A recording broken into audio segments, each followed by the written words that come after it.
Hello. Once again, we're back here to do our lawyering and to find out the mystery of what the fuck is happening in this game. Hello, I'm URAunitB or Drago, and we are continuing the Great Ace Attorney Chronicles once again. We are in the second half of the game, which is the second game in the series, and we're about to start the trial from the last episode that we were doing. Soseki Natsume has once again been suspected of murder, so we're gonna... or attempted murder, actually, we found out. It was a poisoning. And the poisonee woke up, so... we're gonna see what the heck that's about in today's trial. So let's go get into it.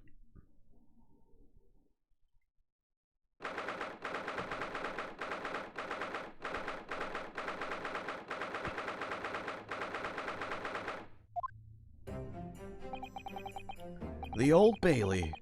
This place always makes me feel strange. I seem to get chills down my spine and break out in a nervous sweat all at the same time. Well, I didn't think I'd be back here so soon. That's my line. Oh, him. Good morning! Ah, good morning, Mr. Natsume. It was only 2 days ago that I was declared not guilty here. Yes, we somehow managed to prove he didn't stab Miss Green in the back. But now this! Another morning, another murder, and here I am again in this hellhole. Can't keep coming to court! I'm beginning to think he is right. It really does seem as though he's cursed. Sorry, I forgot to turn on my fan. Mr. Naruhodo, I'm afraid I have bad news. Oh!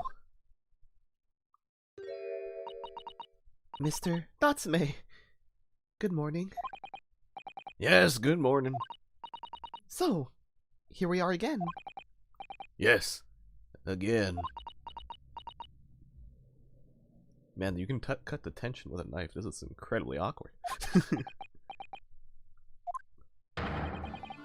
Judicial Assistant Miss Mikotoba Esquires! What's the bad news? Oh dear. You heard, did you? If you come in shouting at the top of your voice, people can't help hearing what you say! Oh, I'm sorry. You've done nothing wrong, Miss Misato. Now, what is it? Well, it seems that the prosecution in today's trial will be led by Lord Beric von Zeeks. Van Zeeks? Ah! No.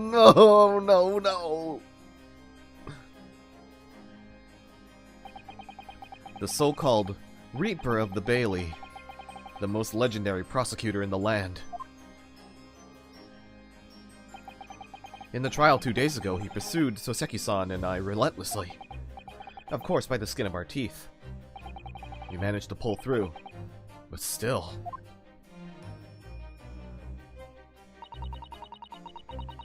Perhaps Mr. Natsume's acquittal in the last trial wasn't the end of the matter, after all. Yes, I know what you're thinking. The legend of the Reaper that says, nothing can save a person in the dock when Lord Van Zeeks is the prosecutor. Oh no!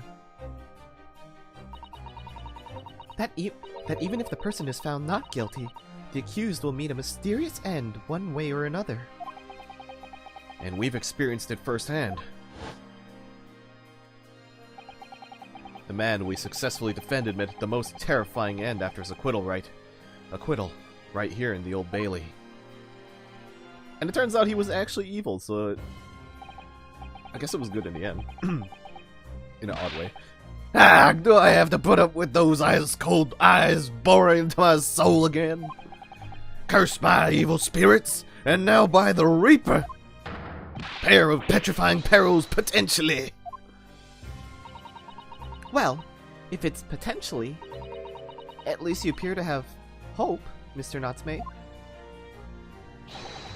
Welcome, student Mr. Naruhodo, Esquire. Yes? I'm innocent. You have to believe me. You more than anyone now. Don't worry. I'll be your steadfast ally every step of the way in this battle. I promise. And this promises to be a hard battle, I fear.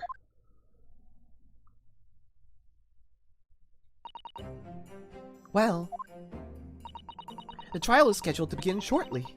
Should we move into the courtroom? Let's go. Oh yes, I forgot to say. I'm afraid he won't be able to make it. Mr. Sholmes, I mean. That's probably for the best. Oh! If you were here, I might be tempted to rely on his help. And that could be seen as a weakness. If Lord Van Zeeks were to notice, he'd prey on it mercilessly. At least, that's my gut feeling. Mr. Naruhodo. You're right. Yes, you're so right. Oh, well said, locum student Mr. Naruhodo, Esquire. Well said. I swear on the sword at my side and on the spirit of Cosma that it harbors. I'll show him what a Japanese lawyer can do. I'll set you free with honor. Oh, yes. Alright, cool. So we're hopping right into it. No long setup. We did get to the investigation section, so that's fair, you know? Oh my god, the old man is back. In the name of Her Majesty the Queen, I hereby declare this court to be in session. I now call upon the counsels for the prosecution and defense to declare their willingness to proceed. The prosecution is ready. The defense is ready, my lord. Readiness for the trial, my learned Nipponese friend, is not what the defense needs. What you need is readiness for your inevitable defeat. It's not just in my imagination. It's really there. Lord Van Zeeks has such an animosity towards us from Japanese for some reason. It was some time ago now that he first became known as the Reaper of the Bailey, I believe. These past few years, he hasn't appeared at court at all. Yet now he's back in the courtroom. Though for some reason, only when I'm defending. This Reaper, with his curious disdain for us Japanese, is a prosecutor shrouded in mystery. Still, this isn't the time to be pondering that. I have to concentrate on Saseki-san's trial. Furthermore, I now call upon the 6 ladies and gentlemen of the jury. You have been chosen at random to represent the will of the people in this trial. Are you ready to fulfill your duty? Absolutely, I have a feeling this Lord Larrikin wasn't innocent before. I must say that I feel especially ruthless on days when my hat refuses to sit right. Oh, we are rather like how you're wearing your hat. I think the ruthless look is very fitting, actually. Ooh, this is a new one.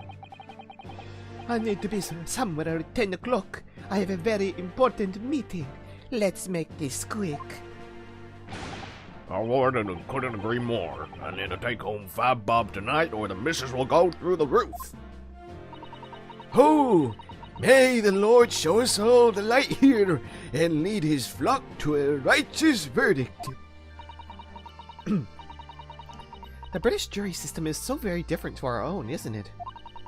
It's quite extraordinary to think that the power of judgment is in the hands of 6 members of the public, and that the judge can only pass sentence when all jurors are in agreement about the defendant's guilt.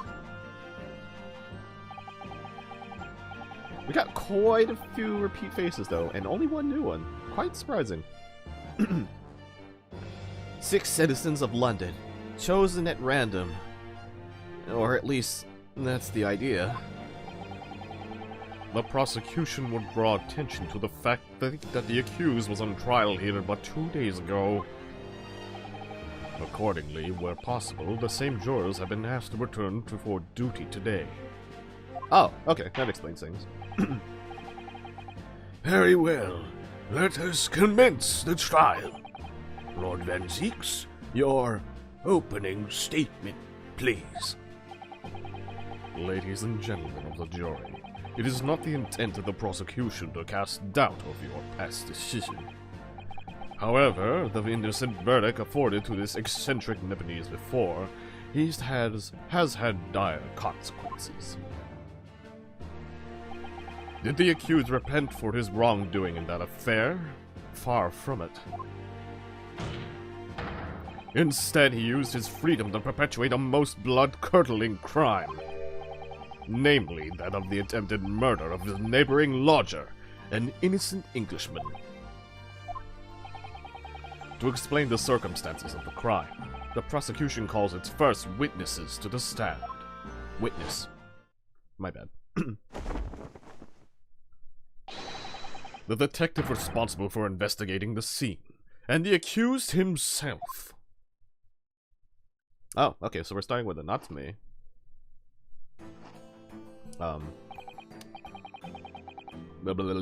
Cross-examination and, Gregson. Witnesses, your names and occupations, please. Yes, sir. Tobias Gregson, Detective Inspector at Scotland Yard's Homicide Division. Saseki Natsume from the Empire of Japan. My government ordered me to come here as a student to study your language and culture. Mr. Natsume. Yes, my lord, sir. I'm quite sure I'm not mistaken that you swore an oath never to set foot in my courtroom again. I remember it as if it were yesterday. The day before, in fact, my lord, but close enough. Believe me, this is the last place I want to be. Inspector, let's hear from you first. Explain the case for the court. Right you are, sir. The incident occurred at the Garrett household, where the defendant has lodgings. In the ground floor room of the victim, Mr. William Shamsphere, the defendant has already admitted to visiting the victim on the night in question.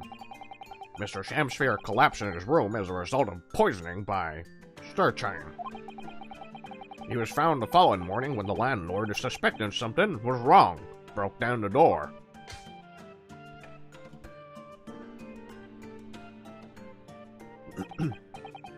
This means, I presume, that the door to the victim's room was locked at the time of the incident?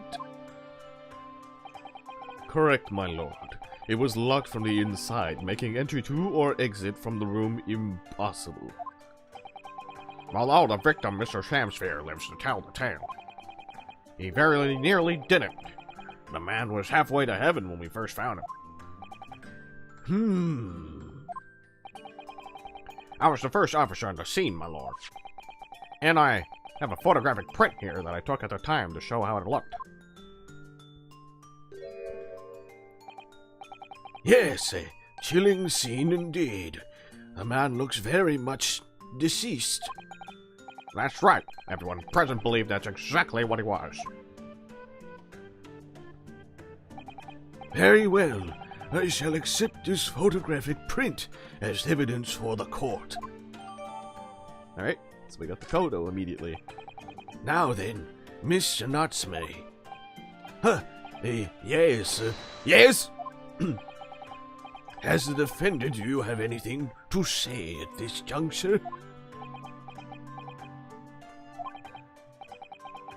They're haunted. Haunted by evil spirits. Good gracious, what's haunted? My lodgings! There's been a whole series of strange happenings in my lodgings. The tenant before me died in mysterious circumstances. A woman was stabbed by no one on the street outside. My neighbor was poisoned. And me! What about me? I've nearly been killed countless times. Killed, Mr. Knotsme? How? Even on that fateful night it happened. When I returned from Mr. Shamspear's room, I lit my gas stove and climbed into bed, but before long, the stove went out, and somebody tried to kill me. You must always extinguish all fires before retiring for the night, Mr. Knotsme. But it's cold. My runny nose would freeze. The point is, I didn't poison my neighbor. Oh, why am I being accused of this? Why is my existence so cursed? Thank you, witnesses. I believe I have a reasonably clear picture of the events. If I could raise one more point, my lord. One more conclusive point. Conclusive? Go on. Fortunately, the victim, Mr. Shamsphere, has regained consciousness after his ordeal, and he is named the true culprit. The poison consumed by the victim was administered in a cup of tea that he drank on the night in question.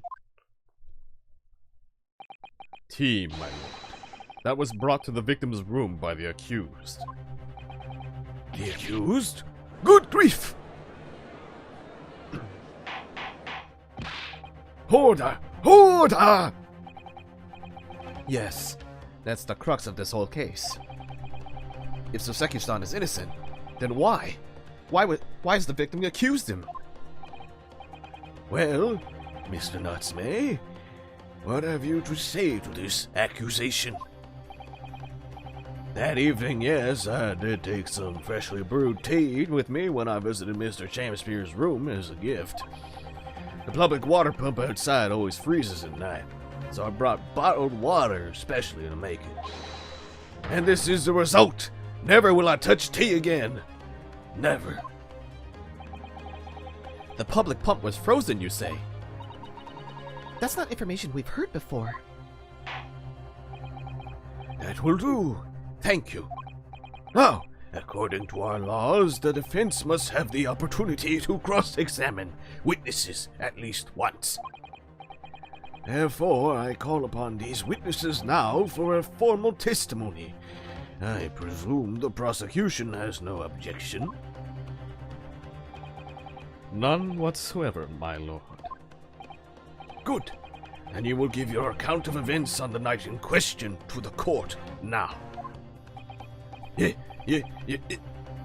Yes, my lord!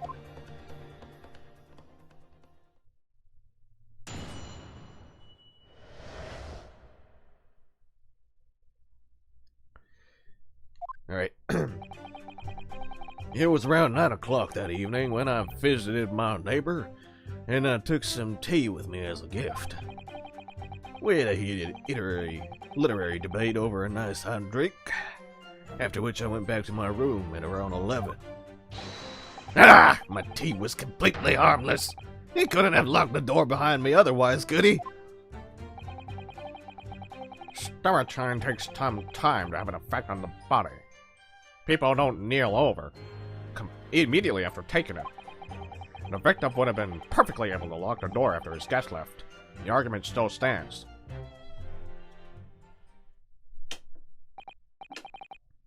Is that something in our favor then? Interesting. Yes, I see. It all seems relatively straightforward. Excuse me, but that testimony does raise one rather crucial point, I think. Mr. Knotsme claims his tea to have been harmless. Presumably, though, the teacups have been examined for traces of the poison, haven't they? Why didn't I think of that? Well, as it happens, no. We haven't been able to. Did I hear you correctly, Inspector? Scotland Yard has failed to examine the suspect's substance. How could you have overlooked something so important? Isn't that the first thing you should have done? My learned Nipponese friend is falsely incensed. The inspector said Scotland Yard was unable to examine the tea, not that it was overlooked. Unable? Why? It's simple enough. There was none left. Not a drop.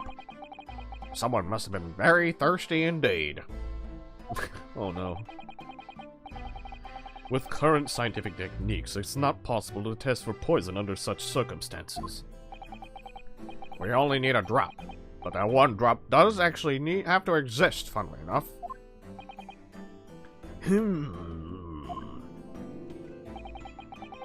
The lack of examination notwithstanding, it appears nothing more than the tea passed the victim's lips on the night in question. I see. Thank you. The matter is clear. Cast your eyes over to the jury, my learned friend. What? You can see it in their faces, I'm sure. The recognition of the accused guilt. Your client's fate is all but sealed. In mere moments from now, you will lose, and your compatriot will be damned for all eternity. He's right. I can feel all 6 of the jurors looking daggers at me. But I can't let them beat me down. I won't. Counsel, for the defense, proceed with your cross-examination. Yes, my lord. Alright, here we go. First cross-examination. So what do we got? So around 9 o'clock that evening, when he visited his neighbor, took some tea with him as a gift. He had heated literary debate over a nice hot drink, after which he went back to his room around 11. The tea was completely harmless. He couldn't have locked the door behind me otherwise, could he? Story Chine takes time to have an effect on the body. People don't keel over immediately after taking it. The victim would have been perfectly able to lock the door after his guest left. The argument still stands.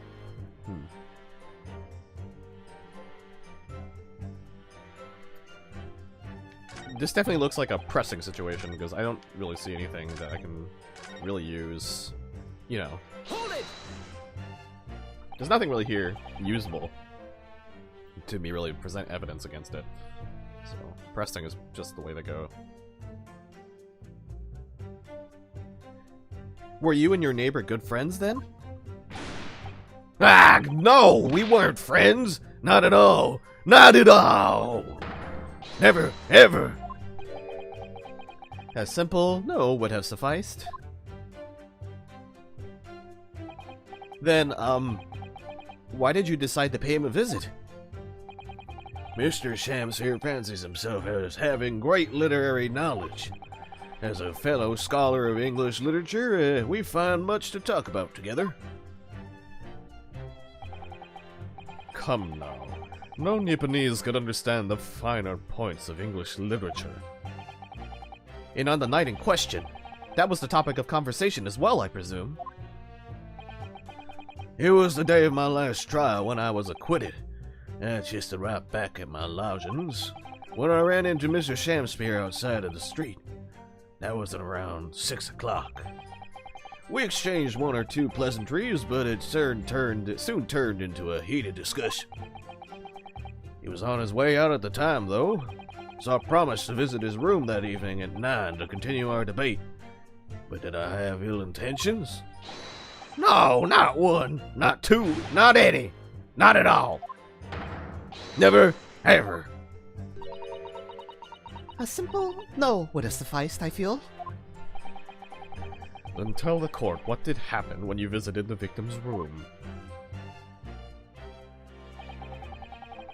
So they had a literary debate, hot drink, after which you went back to his room at 11. I guess I kind of want to know more about the 11 part. A literary debate about Shakespeare's works. I think you said, didn't you? Shakespeare? A very worthy topic of conversation, I must say. Oh yes, my lord. Romeo and Juliet. Who was stronger? It was a profoundly pleasurable parley. Romeo and Juliet? Who was stronger? I know I'm going to regret asking this, but how did the debate go? Well, we both agreed that we would reach a conclusion more quickly with a reenactment. So we battled it out, in a Greco-Roman style, naturally. What? Mr. Shamsphere had all sorts of costumes in his room for just a contest.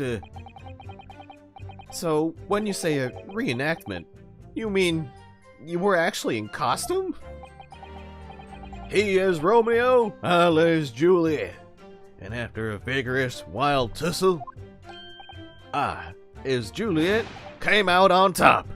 A victory I'll cherish forever. I wonder if there's fan art of this scene. That sounds hilarious to imagine. That'd be really, really funny. I should go look it up later. I dare not imagine the terrible scene of carnage. The fact remains that it was you who prepared the tea and took it to the victim, correct? I boiled the water in my room and made a pot to take with me. I heard that he was too poor to have tea himself, you see. It's true. There was no sign of any tea leaves in the man's room. I wanted to do something nice. You know, to be friendly. Why is everyone looking at me with such suspicion? My tea was harmless. Of course it was. And do you have any basis for that statement, witness?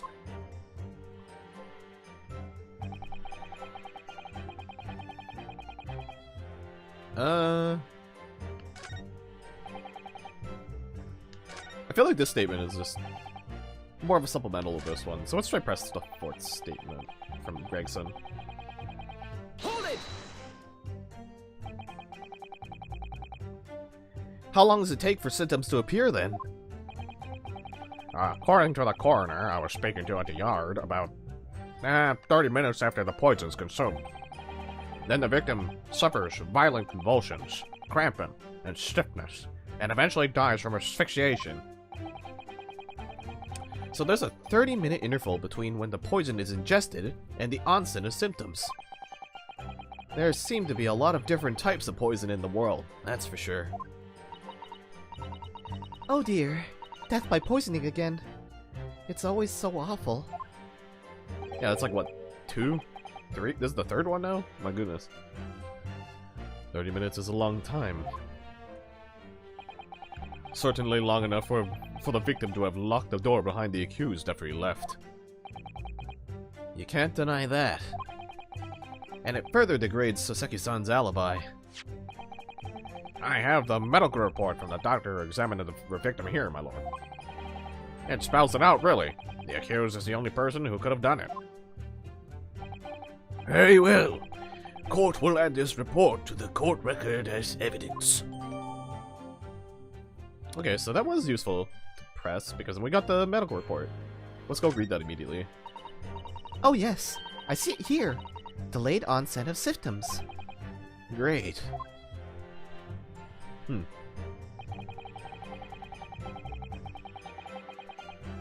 All right, so let's go look at this. Let's go look at this medical report. Let's see. Victim: William Shamsphere, 31. Cause of coma: ingestion of a small quantity of sturgeon. Toxic effects present 30 minutes after ingestion. High likelihood of the substance having been mixed with the tea the victim was drinking, but no sample could be obtained for testing. Investigative conclusions. The poisoning incident occurred at around 1:30 a.m. on 21st of February. Assessed from the victim's pocket watch that appears to have been broken when the man collapsed after the delayed onset of symptoms. No container for the poison was found at the scene. The poisoning incident occurred at 1:30 a.m. Okay.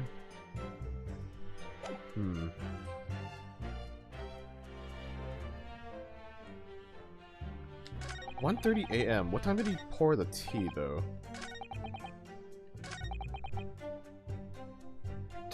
Okay, so 9 o'clock in the evening that I visited my neighbor and I took some tea with me as a gift. Okay.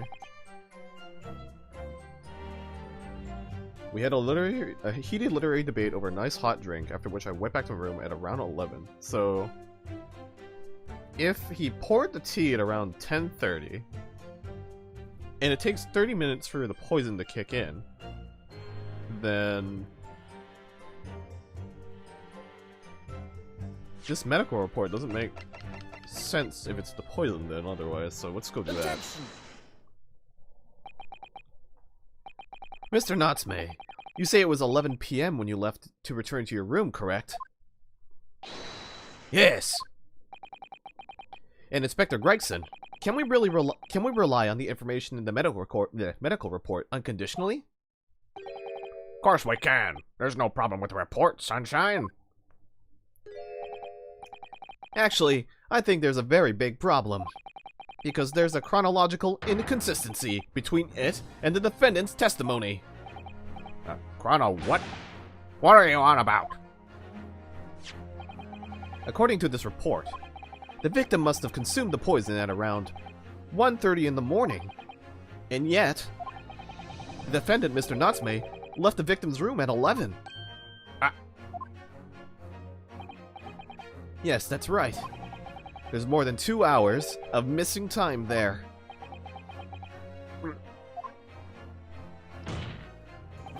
In other words, if there was poison in the tea that Mr. Natsume brought to the victim's room, how could the victim have fallen ill to it? 2.5 full hours after the defendant left. Wah! The defense's argument is entirely reasonable. How do you respond, Lord Van Zeeks? Oh no, he's pouring the wine.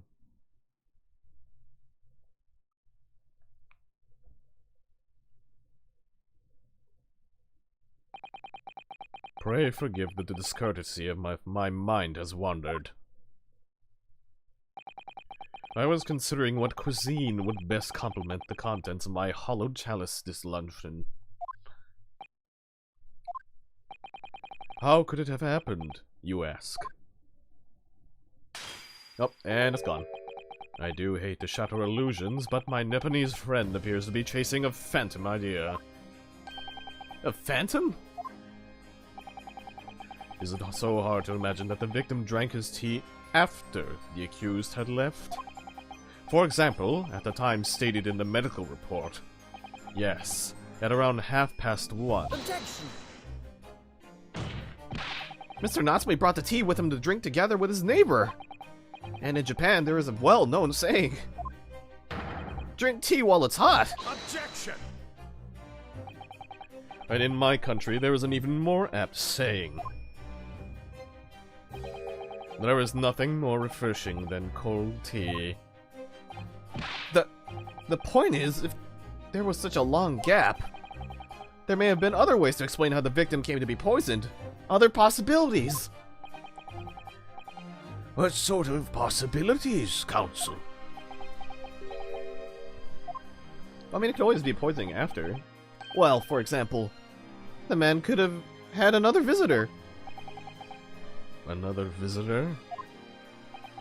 That's a very bold assertion, my learned friend, from someone who has nothing to substantiate it.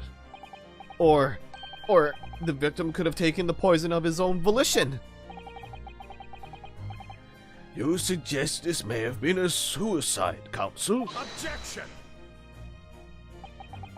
Mr. Shamspeare has categorically denied suicide. The idea can and must be discounted. Objection! But he could be lying. He's just looking at him like, really? You're gonna use that excuse? Naruhodo? Really? Really? Fucking lying? Are you kidding? No? Bitch? No, please?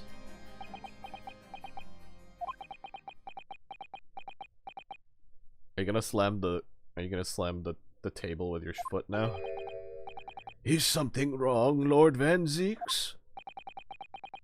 I was listening to the sound of the carriage pulling up outside the courtroom. Pray forgive the discourtesy. Carriage? What carriage?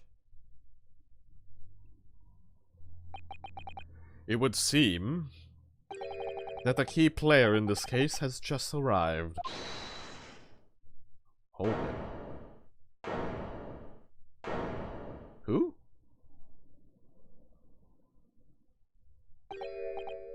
Out, brief candle. Lights. It's him! Out, brief candle! Life's but a walking shadow. A poor player that struts and frets his hour upon the stage, and then is heard no more. Ah, that is exactly what he said before he died. I mean, when he came back to life, the last thing. It is a tale told by an idiot, full of sound and fury, signifying nothing. Oh my god, he's amazing. Now I get to see him in his full glory, because he only showed up for like 2 minutes in the first game. Who? Sir, how are you?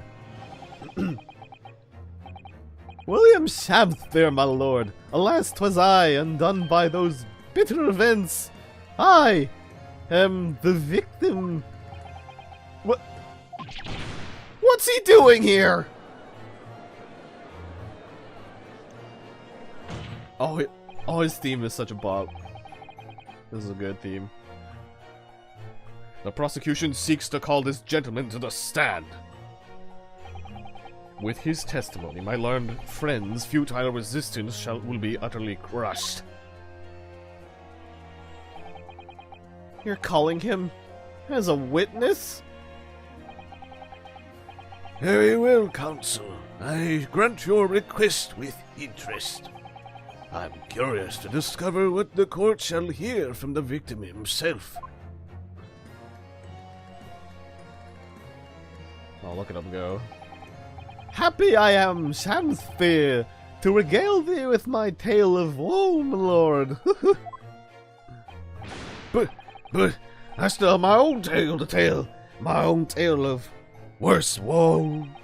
I can regale the court with my tale of perfect innocence in perfect English. That will do, Mr. Nutsmay. Let the court now hear from the victim. Oh boy. Wait, what the hell are you doing here? Alright, so that's Mr. Shamsphere. But who's that other man beside him? He was like creeping on the windows in the investigation section by all the soap. And I'm still confused why there was soap outside the windows. I guess I'll figure out in maybe this part or the next part. But maybe probably, I don't know. I don't know if this is going to be a one trial part. Definitely seems like it's going to be 2. Yes, I feel that we've caught a glimpse of that man before. Exactly. State your names and occupations for the court, please, witnesses. A writer of words so sweet do they scent the breeze, an inventor of ideas so profound they compose the earth, the unrivaled poet, the unmatched scribe, William Shakespeare, where the great bard will be to be recalled to life anew. Lo, what a magnificent man! Good fellows, I am he who ponders such a miracle, William Shakespeare. What did I... Meter Man. Meter Man. The name's Miedman. And Adron B. Miedman. Maybe that's good. We'll see. I work for the Altamont Gas Company, East End Branch Office. Ah, I remember now. It was yesterday on Briar Road. Oh yes! She's right. It's him! Oh, he was peeking into the room. He peeks into the room because there's a gas gauge in that one too. So... Wait, but why is he peeking in through the weird sealed off window. This is really fucking weird. I guess we'll find out. Oh, what's this? What's that man doing over there? He looks like he's trying to see into Saseki-san's lodgings. Is something wrong, Mr. Naruhodo? Excuse me? Could we have a word? What? I like how his bag kind of like is striped, and then the way it's positioned on his butt makes it look like a tanuki tail at certain angles. That's cute. That's a cute design choice. Yes, we spotted him outside Mr. Garrideb's house that morning. And he's a gas company employee? What does he have to do with this case? So, William Shamsphere, you are the victim in this miserable affair, correct? Oh heaven, oh hell! Do you command me to remember that sweet poison that didst cross me and cross mine innocent lips? I subpoenaed him for the trial, with this doctor's permission, naturally. Hearing the testimony of the aggrieved will remove any room for doubt from the jurors' minds, I'm sure. Behold, you have only to rearrange the letters of my name to see that me is a seraph, an angel indeed. Oh yeah, you can rearrange it to spell that actually. Thus be I a noble be I noble of mind, sweet of nature, and verily honest of heart, as all heavenly angels be. I'm losing my accent. I'm trying to do like Edwin, but it's very hard to do that consistently, you know? Because there isn't a less contrived meaning in your name. No, not at all. The jurors seem to be very moved by this man, I'm afraid. They're actually liking his... Oh, they're actually taking this seraph anagram idea seriously? Thank you, witnesses, for your illuminating introductions. But my lord, what's the man next to Mr. Shamsphere doing here? The gas man, I mean. What? Me? Well, no. Allow me to enlighten my learned friend. You recall, I presume, your earlier impertinence? When you suggested that the victim had another visitor to his room on the night in question. And moreover, that the victim is a compulsive liar. What? No, I didn't quite say that. This young chin-stroker is here to controvert your wild claims, conclusively. Is that not so, Mr. Meterman? Hang on, no. I'm just here. I hereby call for your formal testimonies. You will tell the court as lucidly as possible what happened on the night in question. One may smile and be a villain. Yes, it doth pain me, but let the truth be spoken. The truth of that wintry night of my discontent.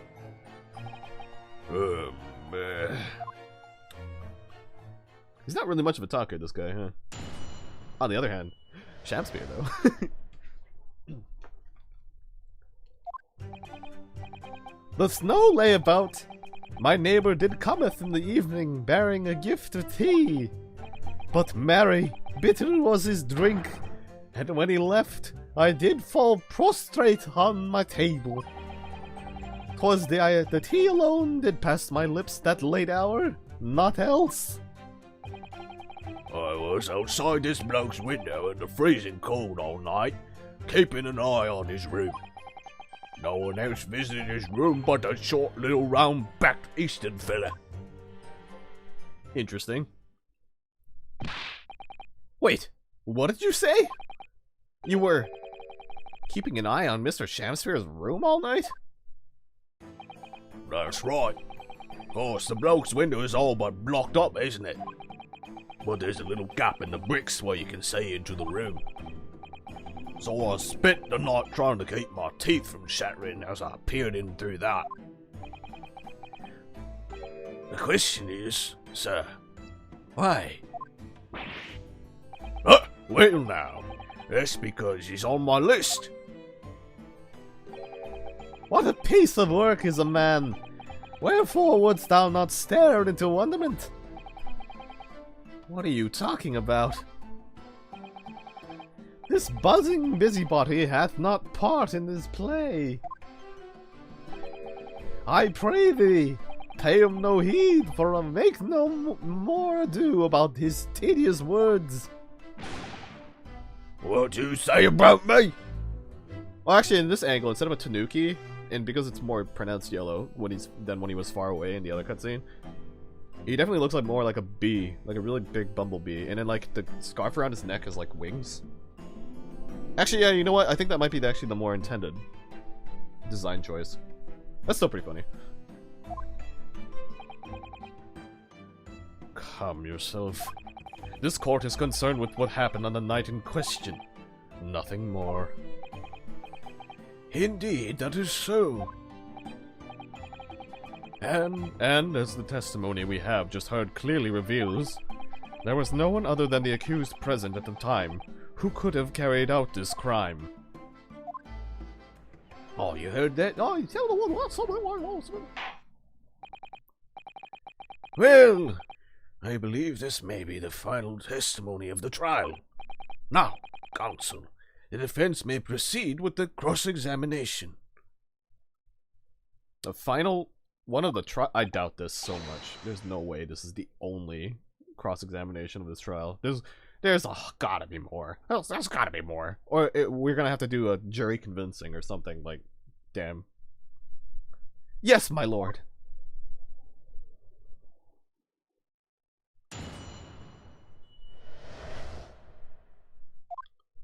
Okay, so blah blah blah blah. Neighbor did come in the evening bearing a gift of tea. That merry, bitter was his drink, and when he left, I did prostrate on my table. 'Twas the tea alone that did pass my late hour and not an house. I was outside this bloke's window in freezing cold all night, keeping an eye on his room. No one else visits the room but that short little round used to fill though. But I want to know, like, you know, why?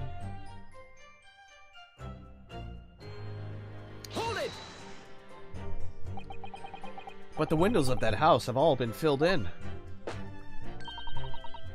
A historical artifact of the now defunct window tax. That we're gonna keep bringing up every time.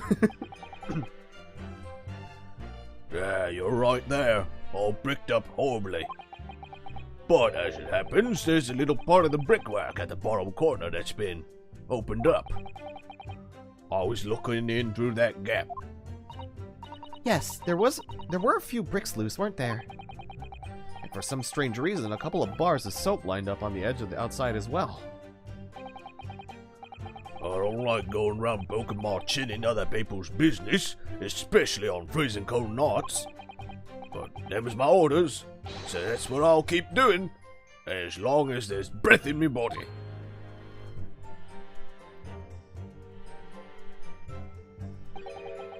What's with all the theatricals today? Out of interest, Mr. Meaderman, after the accused had left and returned to his own lodgings, did you see the victim leave the room at all? No, he never left. He was in that room the whole time as far as I'm concerned. And we can therefore discount the possibility of suicide? How can you be so sure of that? The police carried out a thorough investigation of the scene and found no receptacle for the poison.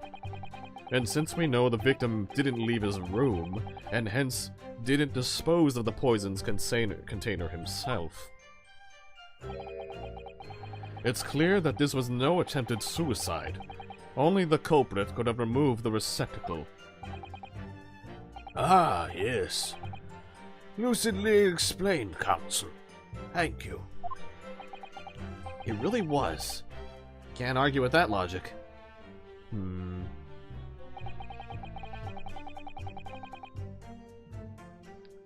Okay, so we didn't really get anything out of that. No one else visited the room but that short little round-backed Eastern feather. I guess we should just press everything at this point.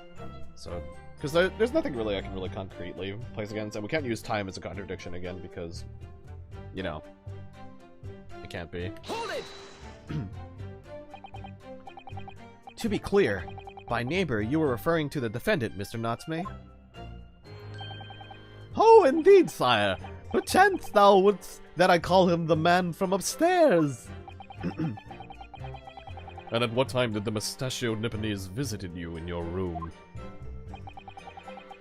Our meeting was promised for the hour of 9, and lo did he come to tender a gift of fragrant tea. I'm still not doing my Edwin impression very. I keep going off into some other thing. Weird. Details which are in accordance with the defendant's own testimony. Yes. And we were broiled in such a literary debate as history hath not seen before. By which I presume he means their discussion about who is the stronger, Romeo or Juliet. I, Shamsphere, did play the part of young Romeo, whilst my neighbor did played the fair Juliet. Each of us dressed as would our characters be to bring weight upon our own merry experiment. I dare not imagine the scene. Frailty, thy name is woman. Canst thou imagine how dismayed I was? Yes, I had heard of the Eastern art of Jiu-Jitsu, but ne'er did I dream that 'twould be a skill practiced by the comely maiden. Oh my god. Juliet beat Romeo up? This is not helping our case.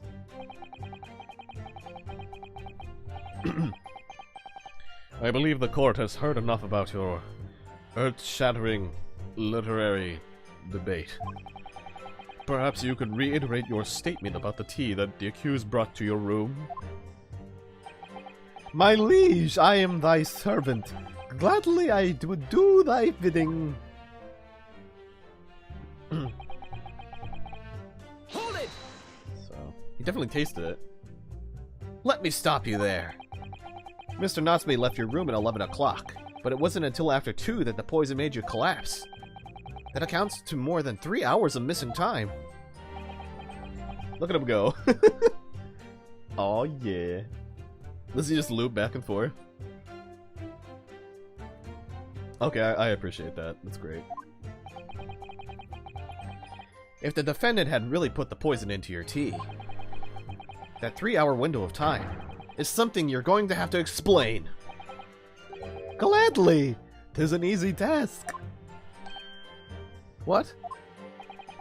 I did drink of the tea not while my guest did tarry, but after he took leave of me. Faith, 'twas stone cold, but at 1 hour post midnight, verily were my lips parched. Objection! That doesn't sound normal. Nay, 'tis quite ordinary, sire. After all, thou wouldst recall our fiery debate. Amidst such argument, there'd be no time for fiery tea. Romeo and Juliet again? And who was stronger? Mr. Shamsphere, in summary, allowed me to confirm. Did you not come here with the intention of naming your attacker? But of course, my liege. 'Twas the stooped lover of words that attempt to shuffle me off this mortal coil. Ugh, we all know what that means. Hold it! So, you didn't have any kind of evening meal? Dinner? Supper? Ha! Fire luxury! Fire gluttony! To eat thrice daily is but a waste of time. Sorry? I would that my belly were full. No more left, no more oft than the sun doth rise. Well, most heroic eating habits, I must say. Night and day do I fill my hours with learned study of the great bard and playwright. Hence is it that there doth not in my chamber be more be than the costumes of mine art. That would appear to be the case, as even a rodent was found starved to death in your room. Now I think of it, it's not just food that was conspicuously missing from that room, is it? I don't recall seeing a single play or script anywhere. For I have devoured them all. You've eaten them? Well, that's one way to get fiber in your diet, I suppose. Every word be within my skull. Didst thou imagine otherwise? Right. That wasn't misleading at all. Now, could you turn around, do you think? Damn it, I got debated. I thought he ate. I thought he actually ate the books. I wouldn't be surprised if he actually did. That's the sad thing. Which brings us to the conclusion that the only way the poison could have passed the victim's lips is in the tea. Alright,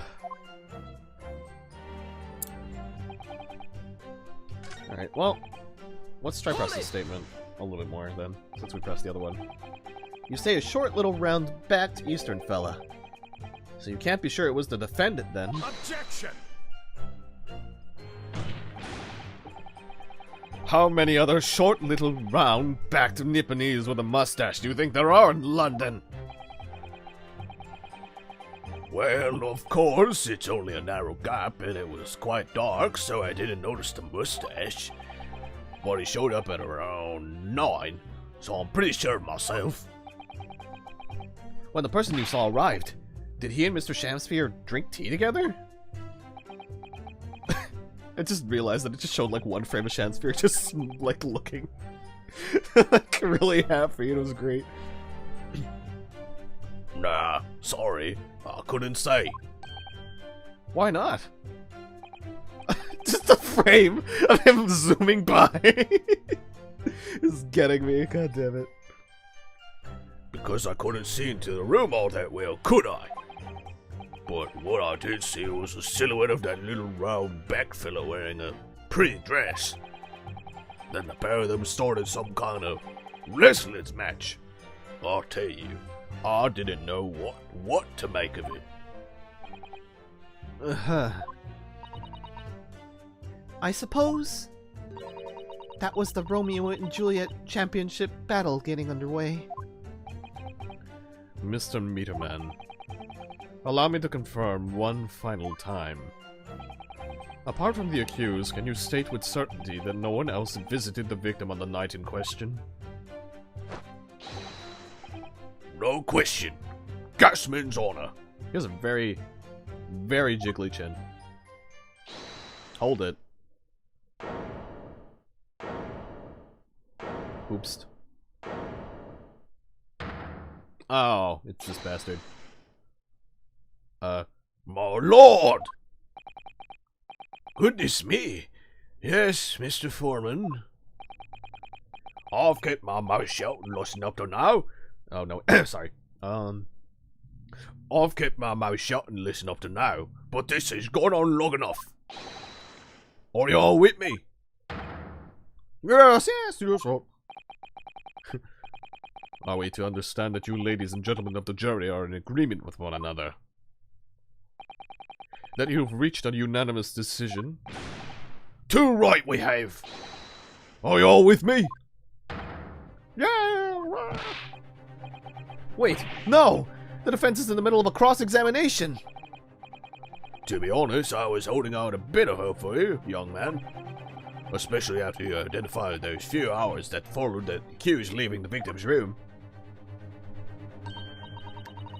Yes, the 3 missing hours as you put it.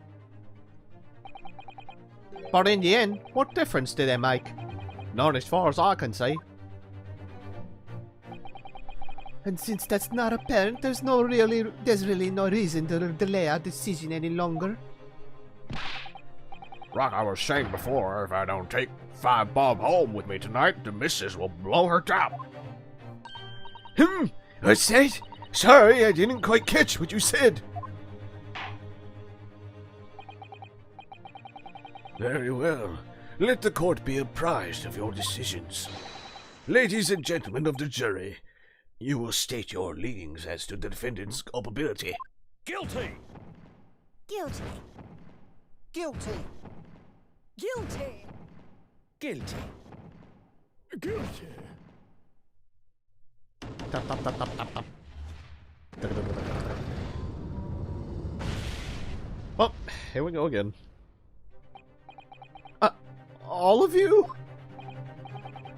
Well, it would appear that the jury is indeed unanimous.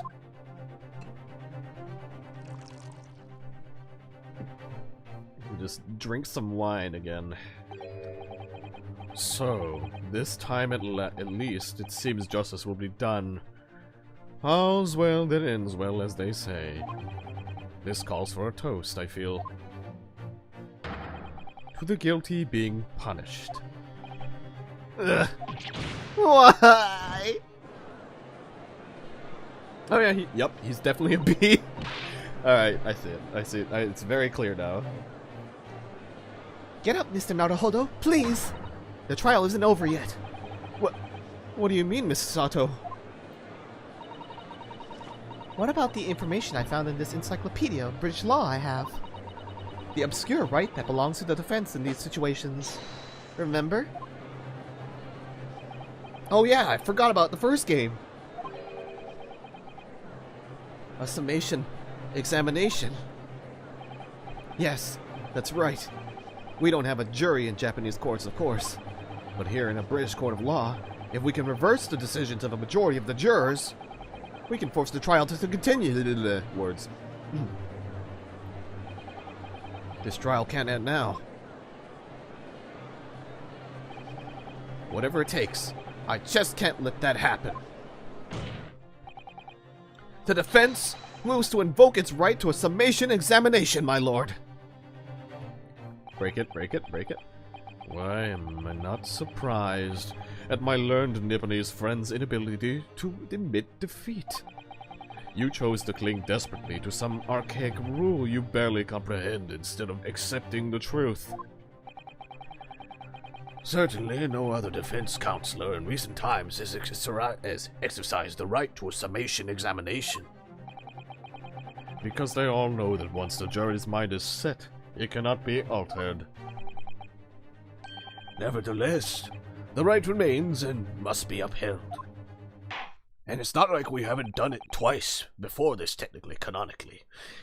The defense counsel's request is granted.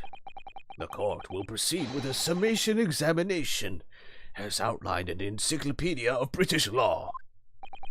Thank you, my lord. Are you and your fellows prepared, Mr. Foreman? Believe me, Lord, we all know this young lad's tenacity. And we're ready for it. At least he's a good sport about it now. Very well. In that case, ladies and gentlemen of the jury, I hereby call upon each of you to state the grounds upon which you find the defendant guilty of the crime for which he stands accused. Alright. Alright, back to this. Here we go. The victim may not be well off, but he's a noble man and straight up. There's no reason to doubt the man. Well, I do declare the good gentleman has no reason to lie. In fact, I think he's rather splendid. Just look at the accused by comparison. He's Japanese, stoops all the while, and there's a mustache. Very fishy. There's no evidence to suggest the gangling actor is a fraudsman. For now, at least. I really don't care, I just need this trial to end quickly. 3 hours of missing time is nothing when you reach my age, you know. Nothing at all. I knew it. Every single one of them seems completely convinced. It would seem that all the jurors have come to the conclusion that Mr. Shamsphere is a fine, upstanding, and honest citizen. If you ask me, they've all been bewitched by his strange theatrical movements. And sadly, nothing Mr. Natsume has said appears to have registered at all. Well, here goes. Let's not forget. I pleaded with the jury on Saseki-san's behalf before, and it worked. So you never know. Before we begin, it might be an idea for me to remind you exactly how an examination works, Mr. Naruhodo. Oh, Well, you're still very new to British law, after all. that is true, I suppose. And Saseki-san's fate is entirely in my hands now, too. There's always a chance I might have forgotten some crucial detail. Perhaps I should hear Sasaki-san out. I wonder, should I let her talk to me through it again or not bother? No need, I played the first game. Thank you for your kind offer, Mrs. Sato. But I've been through plenty of these dissemination examinations already by now. I think it's important that we don't delay the start any longer than necessary. Of course, I understand. And I'm quite sure you're right. If you're confused by anything if you're confused by anything at any point, you can turn to me for advice whenever you like. I'll be here for you.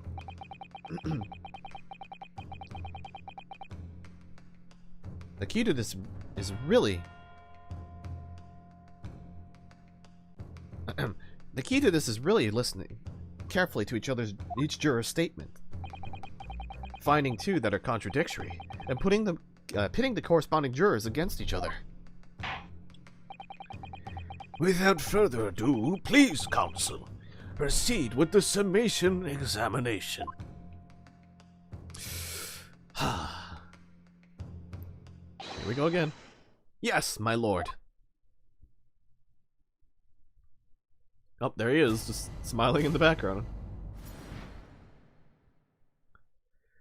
Here we go. There's no man straight up. There's no need to doubt the man. But, Hold it! can we really say that for sure, sir? Well, there are plenty of people in London who seem noble but poor. Couldn't some of them also be liars? I've no doubt about it. Like that shaky clone of yours, for example. Absolutely not. Mr. Natsume is no liar. Look, the point is, the only thing that passed the victim's lips that night was the Japanese man's tea. When you take the gas man's testimony into account as well, the truth couldn't be any clearer. Well, that's alarmingly logical. But let me be frank here. I'm a gentleman with gentleman's values. If it turns out the old Shakespearean chum is a rotten liar after all, I'd gladly change my decision about the defendant. And I'm sure my fellow gentlemen on the jury would do the same. Isn't that right? Well, yes, perhaps. Though I don't see it happening. Hey, what's that? Elderly gent on the end here, you know. You'll have to speak up. Look, I really don't care about all this nonsense. I just need this trial to be over. How many gentlemen do we actually have on the jury, then? Alright, sir. I may hold you to that. Don't forget what you said.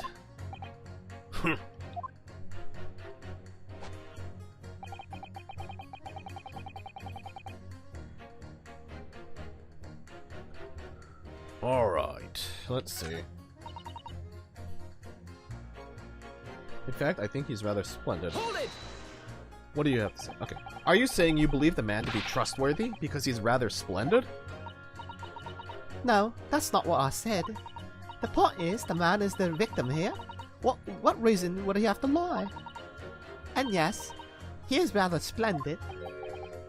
So you say, yet again. Meanwhile, the man who stands accused behaves so suspiciously. It's exhausting to look at him. I'm afraid he's not splendid at all. Splendid logic there, madam. Thank you so much.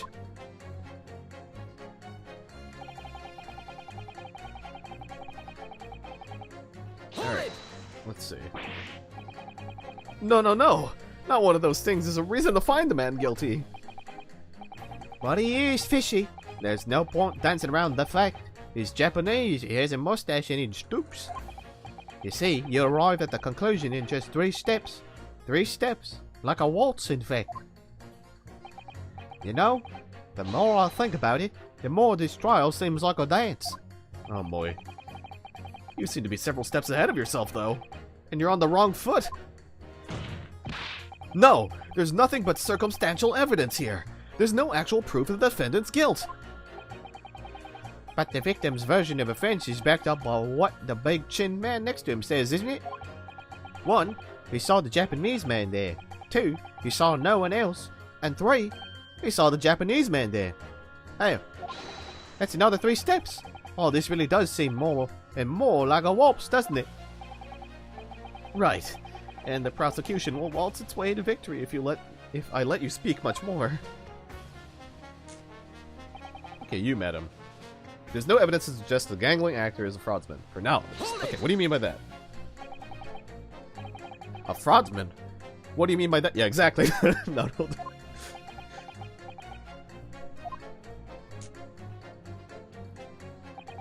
It really is a most tiresome problem for the company. Most irritating. We can be absolutely certain that the customer is stealing from us, but without hard evidence, we can't even threaten to take action for fear of being sued. I'm sorry. You've lost me a little there. Who are you? I'm the wife of Augustus Altamont, owner of the Altamont Gas Company. Good gracious! Altamont Gas, you say?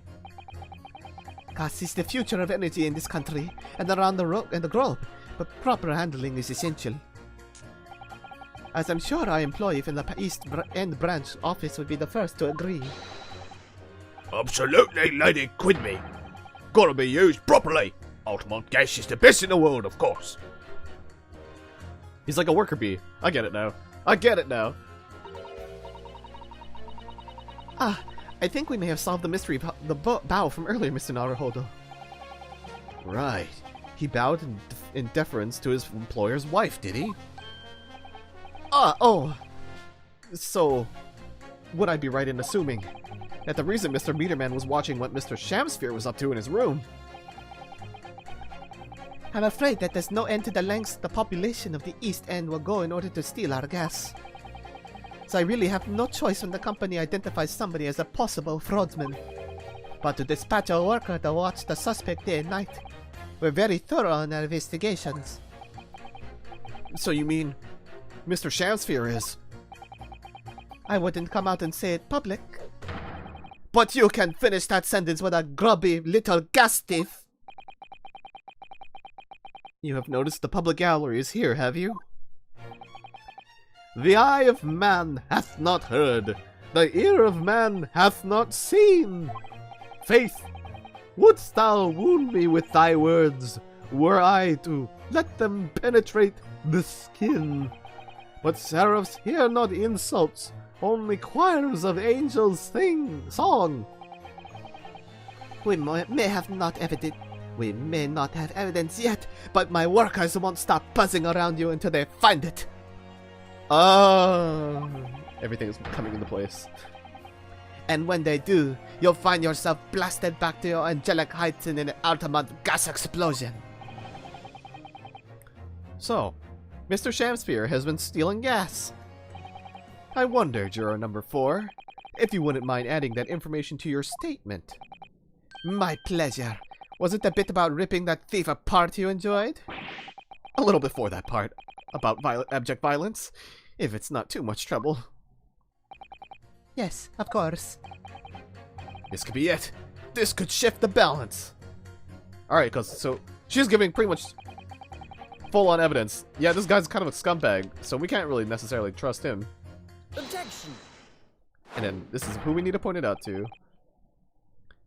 Those two statements clearly contradict each other. Good gracious! To whose statements do you refer, counsel? Juror number 1. What are you yelling about, lad? I presume you heard juror number 4's statement, made by the wife of the owner of Altamont Gas. Well, yes.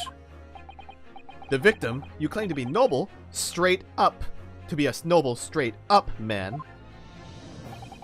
in fact turns out to be a common thief. So the good lady says, but there's no evidence, is there? You and I both heard him say as much. It's true. We don't have evidence as such just yet. But the claims aren't baseless, you know. What? You heard me. Seeing as his operation has already been compromised, I would suggest that the court hears testimony from our East End branch office employee over there. I'll do whatever you say, my lady. Guess means order. Oh, it's like, so Shamspear just like kind of been fiddling with the meter in his room to like, I get to put it into words. Putting a quarter on strings to activate the coin activation, so to say. Doing some kind of jipping in that way. Manipulating a machine to dispense gas for free, you know?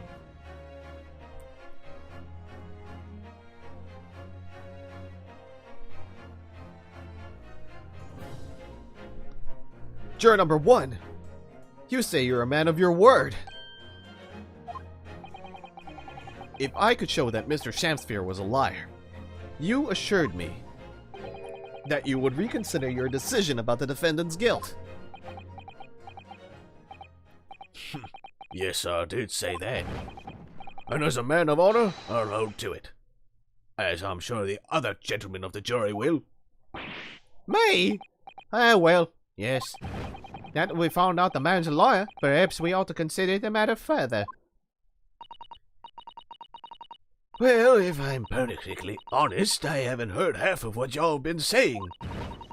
So if this means you'll recap a few points, that will suit me down to the ground. No, I'm not having any part of this. I want this trial over and done with. Oh, in that case, I shall change my leaning. So, Mr. William Shamspare, if that is your real name, we of the jury demand to know exactly what kind of man you really are.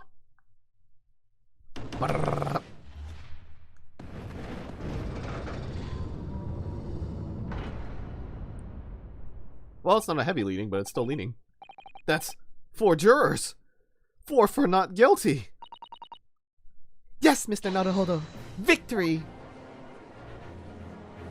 Oh, never mind. For some reason, the tilt didn't look as heavy as it was earlier. Order! Order! Well, this is quite extraordinary, I must say. As a result of the defense's examination, the jury's leaning has changed. Kiro, how goes case 2? It's going well, I think. Although the immediate, you know, summation examination was quick. Isn't Chancellor the best? Oh, when you go back in the VOD, Kiro, you're gonna have a time. I was so happy when he showed up. Now only 2 jurors say guilty, whilst 4 say not guilty. I therefore declare this court to be in a state of disaccord, and order the trial to continue. I heard he's the first character they had to use an actual motion capture for because of his complex motions. Ooh, that's cool. And it makes sense. Oh, and it's gone. You have spoiled the banquet, Mr. Shamsphere.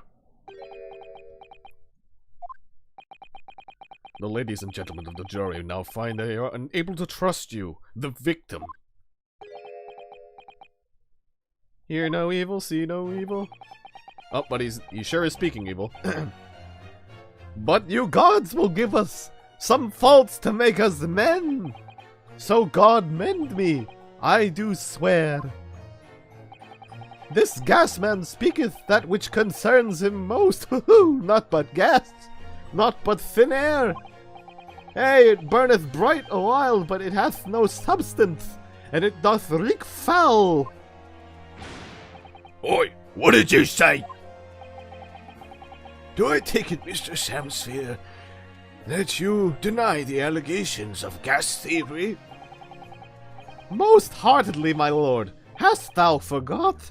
I am as a seraph, an angel, noble of mind, sweet of nature, and verily, honest of heart.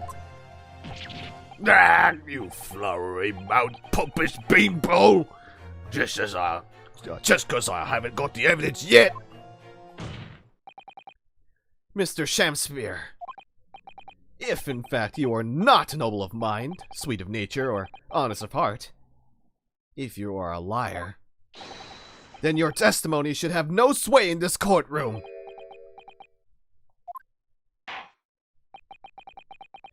It is my considered opinion that at the present time no other possible culprit of this crime has been identified. All testimonies heard by the court thus far heavily implicates the defendant.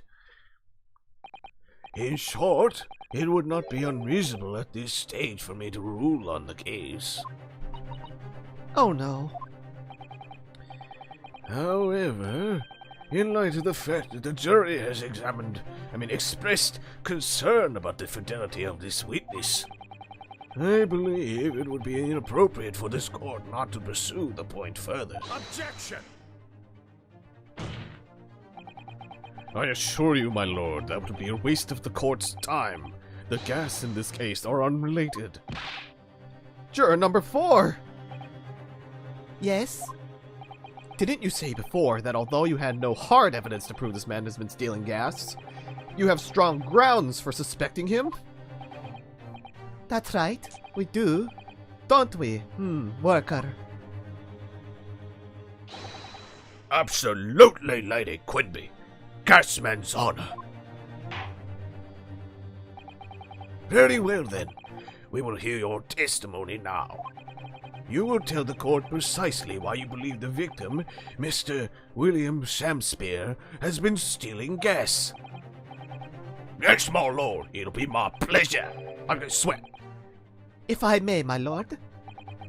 Go ahead, madam. This worker's testimony may have a significant bearing on the good name of my husband's company. Therefore, I would like to take the stand alongside him in a supervisory role, if you wouldn't mind. Woohoo! Oh yeah, sweet as honey. Yeah, yeah, yeah, yeah, yeah. Very well. As an exception, I shall honor your request. Oh boy, he'd be happy. He gets to work with the lady of the company. He's so excited. Thank you, my lord. You wait till the boss gives you an earful. Oh, it's gonna sting. Yeah, mark my words. So, you will both testify before the court on the subject of the illegal consumption of the Altamont Gas Company's fuel. Yes. Is that clear, my good man? Clear as Altamont gas, my lady. Which is the clearest in the world.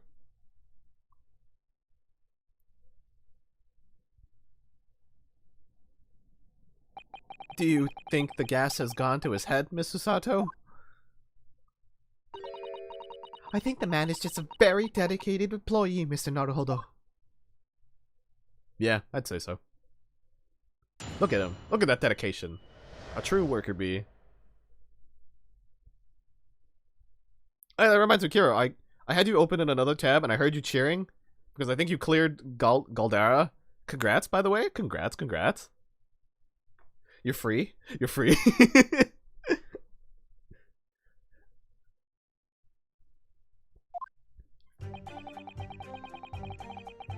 I'm proud to be the company's East End branch investigator and meter money collection agent. Altamont gas meters accept through penny bits each coin, giving customers about 2 hours of gorgeous gas. And yet, the meter in Chester Shamsphere's room didn't have a single coin in it. The meter doesn't appear to have been tampered with, though, and the collection agent has the only key. Somehow he's using all that flaming gas he wants without paying a penny. If that's not thieving, what is? Okay, that's a pretty cut and dry statement right there. Alright.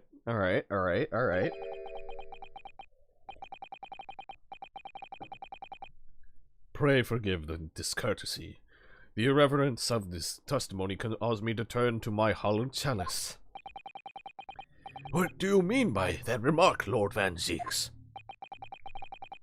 Did the mustachio Nipponese poison the gangling excuse for an actor, or didn't he? That is all that should concern this court, and yet now we must listen to this abhorrence. Clearly, what separates the vast British Empire and your Eastern Island nation is more than geographical distance. But this couldn't turn out to be crucial testimony. The cross-examination must go ahead. Oh, and it's gone. My leg! Do what you will. Lord Van Zeeks appears to be in a violent mood. Yes, he does. An attempted poisoning, and an incidence of gas theft with no supporting evidence. It's true that they would appear completely unrelated at first glance. But I wonder, the truth tends to be buried in the most unusual places. And the first step is uncovering it. Oh, and the first step in uncovering it will be to establish just who and what this man really is.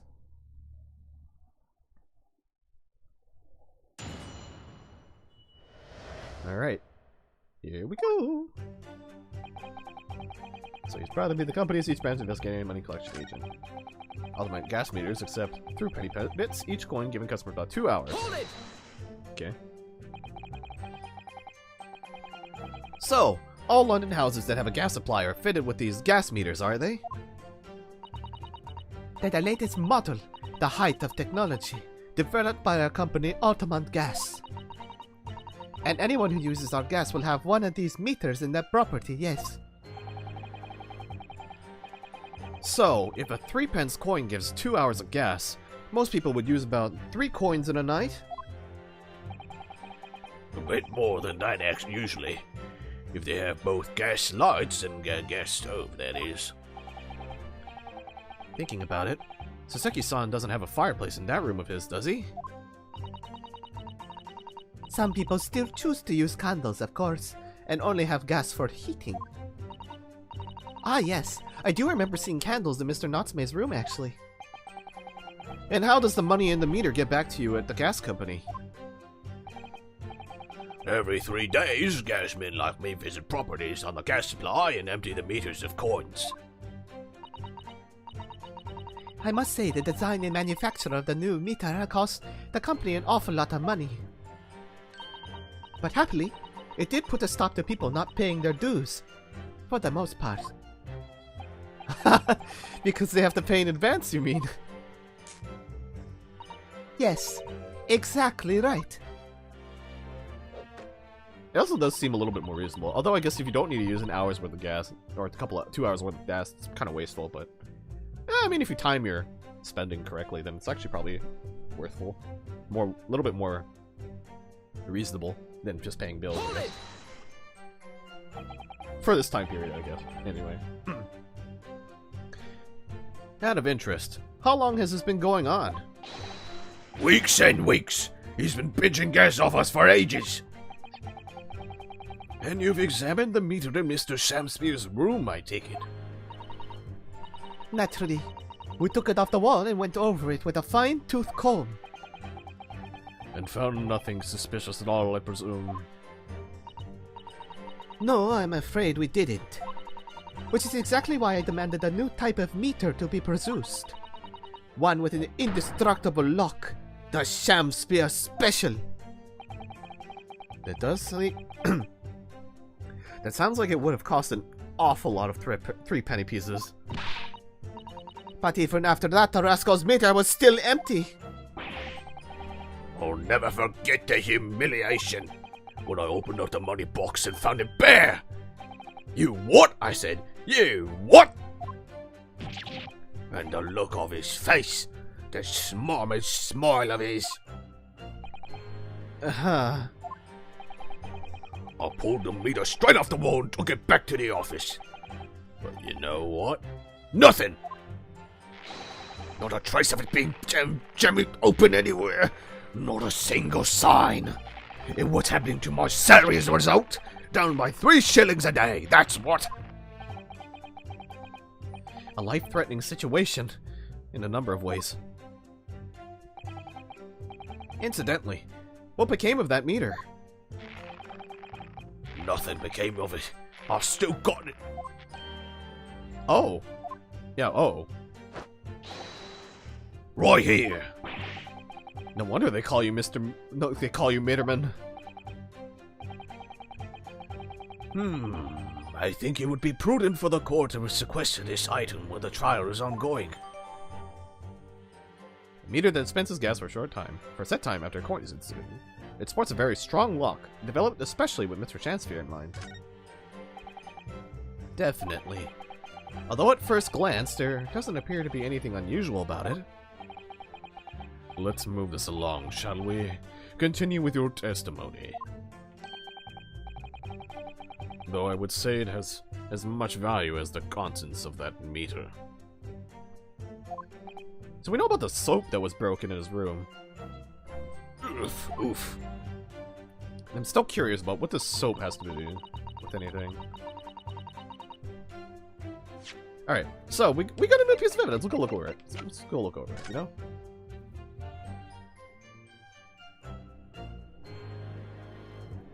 Interesting. Okay, so that's where the pipes are. And then... So there's like an in pipe, and there's an out pipe, and all that cool stuff. What's this? Oh, what's... God damn it, again. But yeah, exactly, Naruhodo. Oh, what's...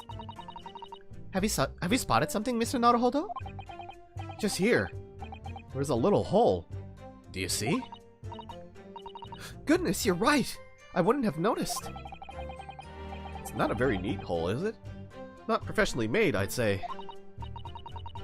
So, you think it might have been opened up by Mr. Shamspear? Possibly. It seems the people at Ultimate Gas must have missed it. That's kind of hard to imagine that they would miss this hole. It's pretty big. Well, it certainly seems to go all the way through the inside. Yes, but there's no way a coin could fit through there. That's true, but even so, it seems more than a little suspicious. A meter that dispenses gas for a set amount of time after a coin is inserted. The detached coin box appears strong lock, and there's a tiny hole at the base. Okay, is there anything else interesting?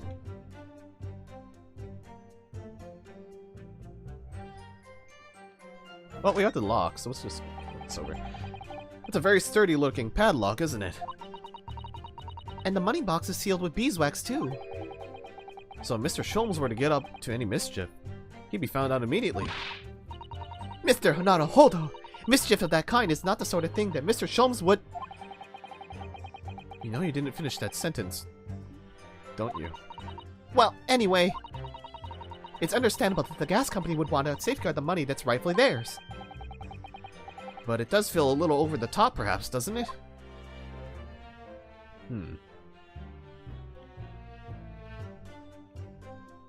Let's see. Yeah, so this is the coin part. And then... I guess this is like to protect the gas mechanism on the inside. Nothing else about it, though. Actually, let's go look back at the soap. It's been a while since we saw it. Oh. Wait, we don't have the little red thing in it anymore. What happened to the red thing? Huh. Oh. What is it, Mr. Naruhodo? This bar of soap. When we first found it, I could have sworn there was some sort of round disc in the depression just here. A reddish one. Yes, you're right. I remember it too. But now the depression is completely empty. Where could the disc have gone? Yeah, where? What? When did this happen? Huh?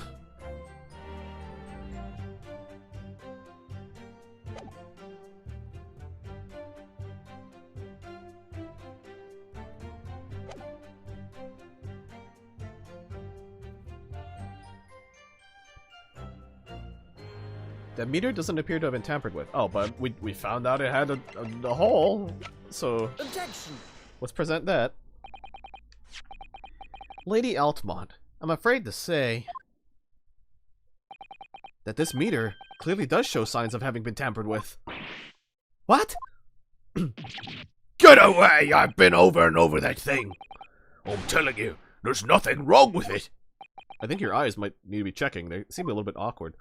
In that case, what do you have to say about this small hole that's been made at the base of the coin box? Oh, what? You're right. You're quite right. There is a little hole there. The meter aren't supposed to have that. None of the others do. In other words, we can assume that Mr. Shamsphere secretly opened up this hole himself. Yes, I wouldn't be at all surprised. But why? Why? I mean, it's tiny. You couldn't get a farthing through that. Lady Altamont, I wonder if you could give the court some more details about your meter design. What sort of details?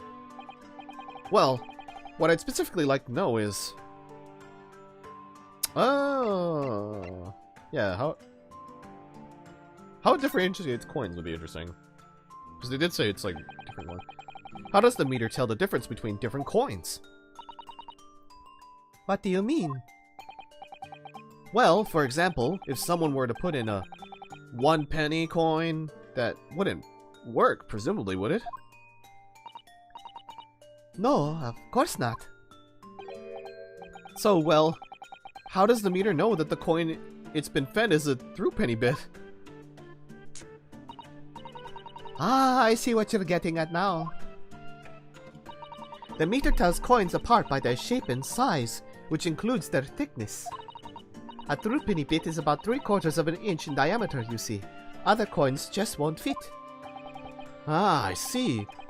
It's clearly been very well thought out. The witness will amend their formal testimony with that information in case it is pertinent. As you wish, my lord.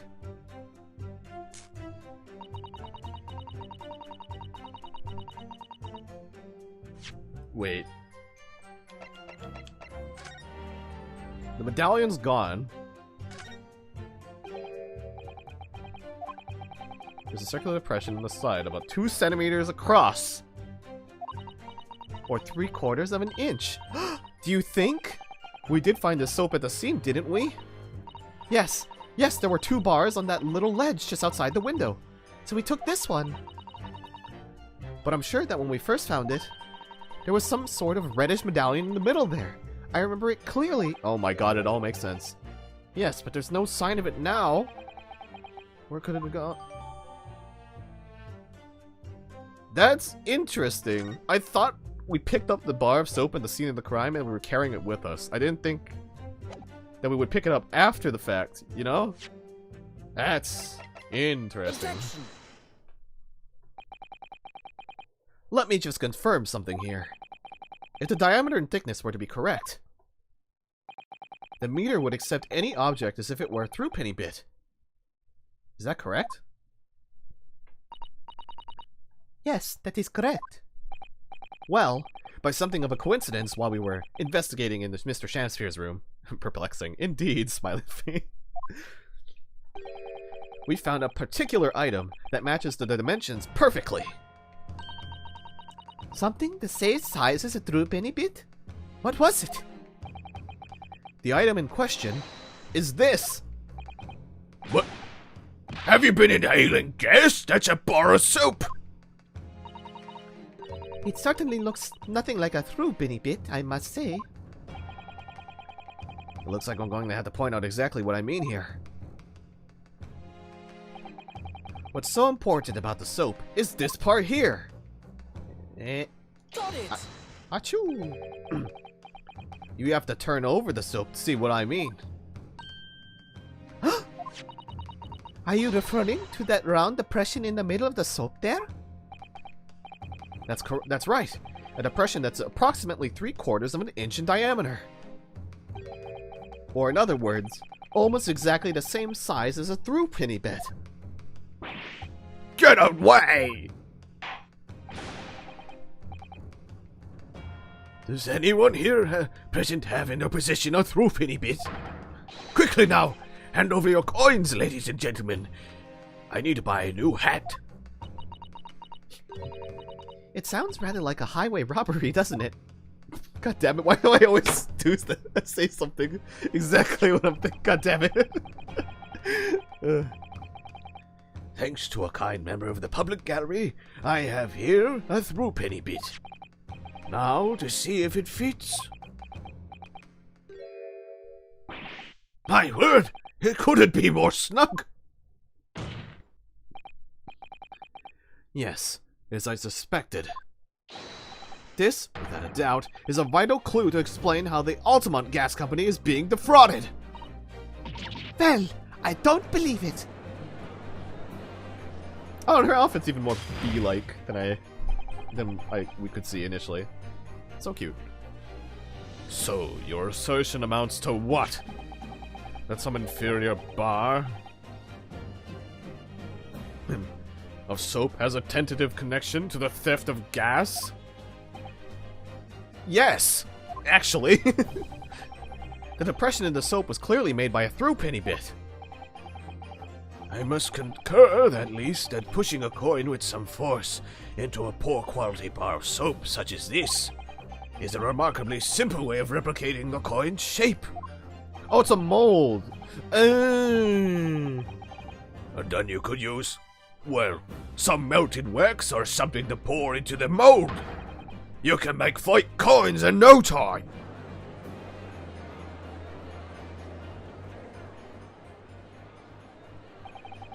This brings all the pieces of the puzzle together.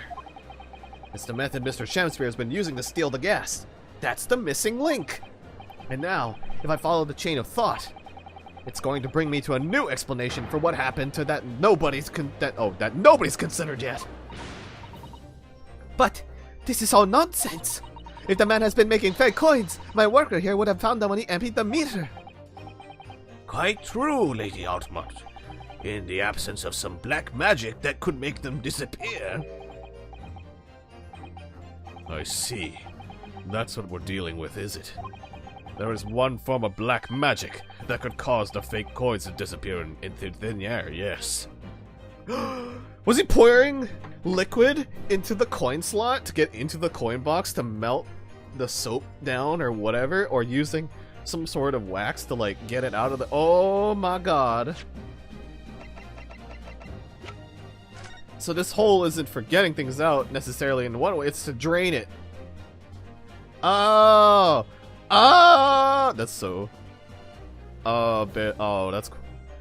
Why is it... Some of these things, like, actually... The explanations for a lot of the things in Great Ace Attorney 1 and 2 so are, like, they're very good explanations compared to the first one where it's like, his cape flew on top of a statue and flew into the air. Oh god, whenever Nari has to get the circus and I'm gonna be with Nari on that, oh god, I hope Nari's brain survives whenever we get to that game. Big top.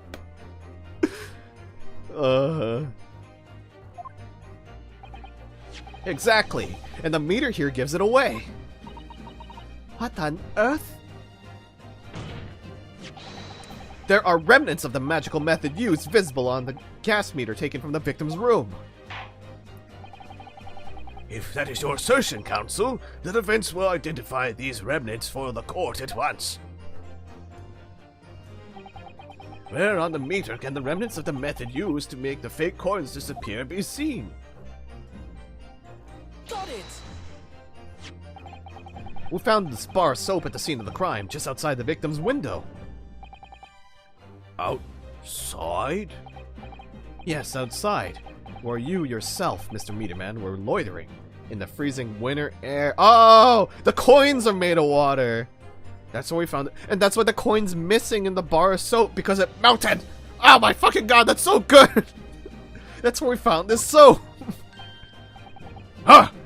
Get it? That's right. The answer, of course, is ice. Oh my god, it's the melted... It's the, like... The way I would describe this explanation is the a murderer, like a person was found stabbed, but there was no murder weapon. How did they get away? And it's like, it was an icicle. They stabbed them with the icicle and the evidence melted away. It's like that kind of feeling, you know? It feels like exactly that explanation. Putting a coin. Oh, it's so fucking good. Did you say ice? Mr. Shamspear has been leaving soaps like this outside his window each evening, filled with water. After a night outside in the bitter cold, the water is completely frozen solid the next morning. Then he takes his fake coins of ice and feeds them into the gas meter, giving him light and warmth in spades. As his room becomes very comfortably warm, the ice now inside the meter's box melts, turning back into water and draining harmlessly away through the small hole made in the underside of the meter. That is how, without leaving any evidence of his wrongdoing, this man has been stealing ultimate gas! I'm kind of really happy that the B-man so far is not a bad guy, because I was really suspected of that. I actually really like the B-man. I like you, Meterman. I was very suspicious of you, but I really like you now as a character. Just like that. So simply. Is he trying to make us look like idiots? No, man. What's up? This cute little bag and a scarf that looks like his weight. Yeah! It's so good, the design. I was just like, because like at first when he was standing, I was like, oh, he kind of looks like a Tanuki when he turns like really quick, because like the bag is kind of rounded. And I was like, oh, he looks like a thief. But then when he comes in the court and it's like, oh, he's a fucking bee. That makes way more sense. Oh, it's so good. He's been fooling us with all those, some bars of soap and some water. That's right, madam. I don't believe it. It can't be true. And Quimby's umbrella looks like Stinger. Yes, exactly. It's so good. It's so good. It's so good. Do you have any idea how much money we spent to develop that new meter? And now you have the audacity to suggest that a bit of soap and some water can render it totally useless? I'm fairly sure I didn't design it. Evidence. Sorry? I want evidence. If you're going to stand there and tell me our meters are rubbish, I want to see proof. She's very good at enforcing accountability, isn't she? Susato is so impressed. Oh, she's fair. Fair enough, Susato. It is very... I am also very impressed with how good this lady is at her job. She's so good at her job. And Susato recognizes quality because she is a quality partner in this game. Oh, so good. I'm like randomly popping off near the end of this case for some, or near the end of this it feels like. But I'm sure there's more, but like, because all we're doing is proving that he's a thief and a liar, so there's probably more after this. Very well, Lady Altamont. If you'd like evidence, I'll provide it. And this is only halfway through case. This is only halfway? Oh my god, there's more. There is more. I can't believe it. What? Mr. Naruhodo, are you saying... Are you saying you do actually have evidence to support this theory? I did notice a trace of something that bothered me a little at the time. And I have a feeling that this theory we've come up with now could explain it. The piece of evidence that substantiates the theory about how Mr. Shamspear has been stealing gas is...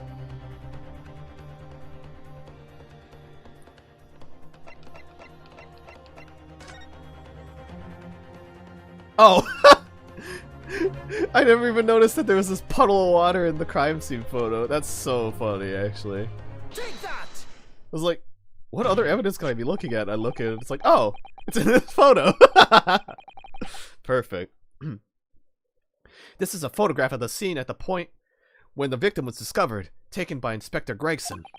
And it clearly shows the remnants of the crime carried out by Mr. Shamspear. What remnants?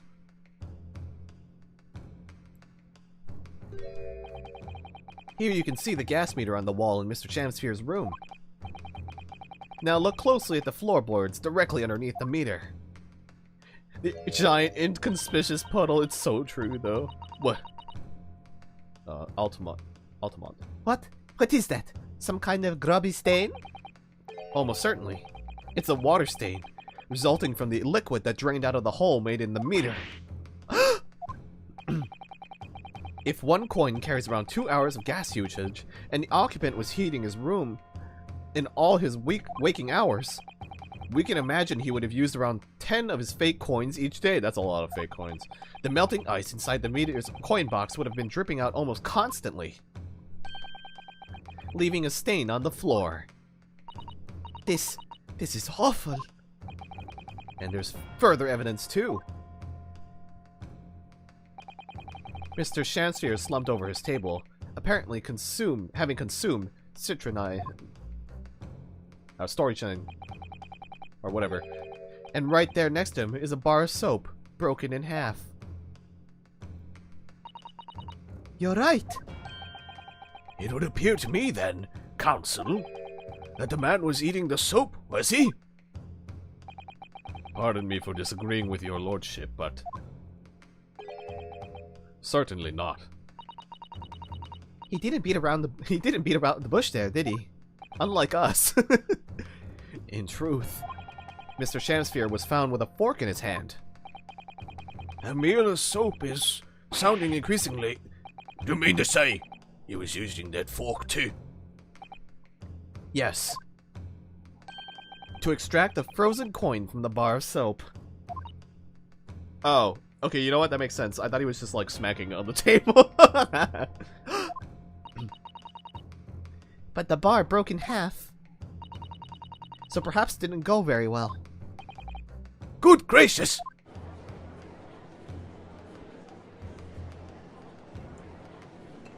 Goodbye, wine. My leg. Lord Van Zeeks.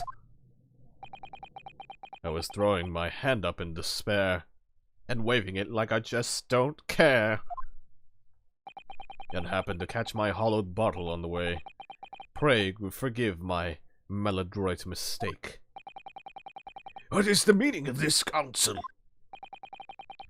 Allow me to pose my learned friend a question. What exactly did you establish with your most recent cross-examination? Well, we disproved his character, I guess? That Mr. William Shamsphere is a liar and a thief. In other words, that his testimony is unreliable. That's it. Yeah, that's exactly it. Very well. Let us assume the man is a liar. Now allow me to pose another question. What possible difference does that make? Well, we know that suicide can be discounted. Scotland Yard's investigation revealed no sign of another vessel that contained poison. And on the night in question, there were no visitors to the room except the accused. The young gas man's testimony, which we have no reason to doubt, has confirmed that. Furthermore, the only possible way the poison could have entered the victim's body is via the tea. The court has seen no evidence whatsoever that suggests otherwise. Even if William Shamsphere is the liar you claim him to be, these facts have been objectively established. There's no escaping it. Ah! Therefore, in light of these facts, the prosecution calls for immediate adjudication. You... What?!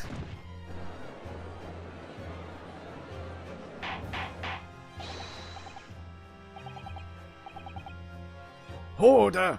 Order! Well, Counsel, how does the defense respond? Mr. Naruhodo!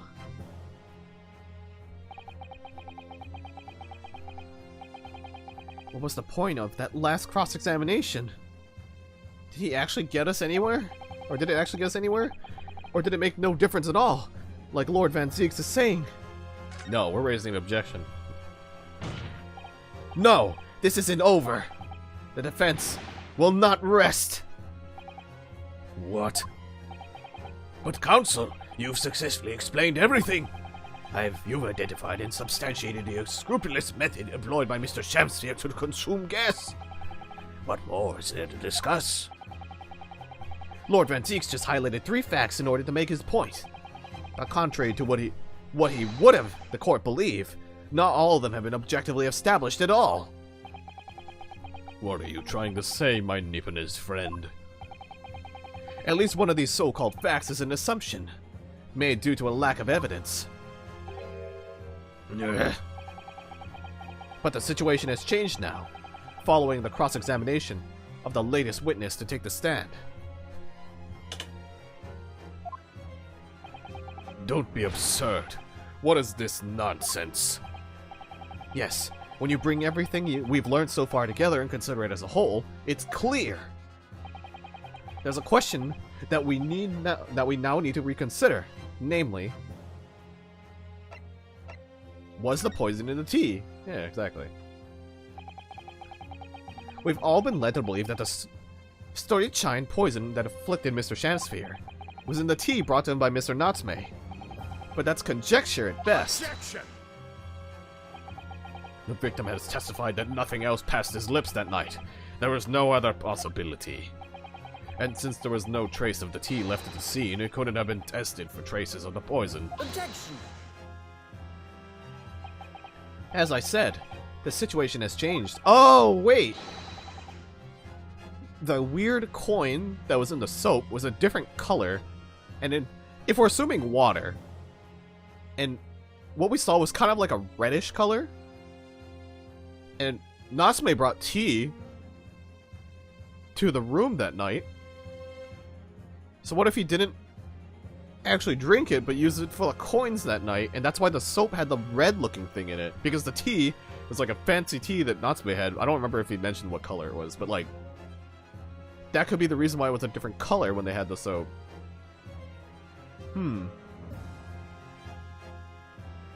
Because in fact, some of Mr. Natsume's tea was left at the scene, and a particular piece of evidence proves it. Objection! A ludicrous claim. Scotland Yard detectives investigated the scene exhaustively. What evidence are you suggesting they missed? The defense has made a bold claim indeed. Very well, counsel. Present your proof. What evidence from the scene of the crime can tell us about the nature of the defendant's tea? Did he drink the tea out of the soap bar? And he soaped himself up? Oh my god, is this guy an idiot? Good gracious! The soap again? The same bar the victim used to fashion his coins of ice? Yes, that's right, my lord. It's just come back to me. Something about when we first found this bar of soap at the scene yesterday. It's more bars of soap. Soap? What are bars of soap doing lined up on a ledge outside the window? Wait, if they're on the ledge outside the window, how did the guy not notice the entire time? And he's been like watching him like a hawk the entire time. So how? Oh my god, B-Man, you're not an actual bad guy, are you? Please don't be evil. Please don't be evil. I like you, B-Man. I'm quite certain that when we originally stumbled upon the bars of soap, there was actually a frozen coin in each bar. So you discovered the gas thief's coin factory. Weren't they hidden behind some bricks or something? They were hidden behind them. They were outside, technically, hidden behind bricks. I wasn't sure. No, wait, but then, like, yeah, if you go outside of the boarding house, like, you see the bars of soap on the windowsill. So, like, technically anyone could have touched it, too, outside, which is kind of strange to me. And we didn't even touch it. So I don't know if that was because we unbricked it, and we could see the soap there, or it was because of some other stuff. But anyways, yeah. Something I have to think about for the later part, I guess. So you discovered the gas thief's coin factory. Fascinating. In a way, yes. But there's more. The coins we found in the soap at the time weren't normal ice. There was something strange about them, you mean? Exactly. Something very obviously strange. They were red. The ice was red? No, you mean... That's right. It's obvious to me now. The fake coins in the soap were made from frozen tea. What? I would remind the court of a statement made by Mr. Natsume earlier in this trial. That evening, yes, I did take some freshly brewed tea with me when I visited Mr. Shamsphere's room as a gift.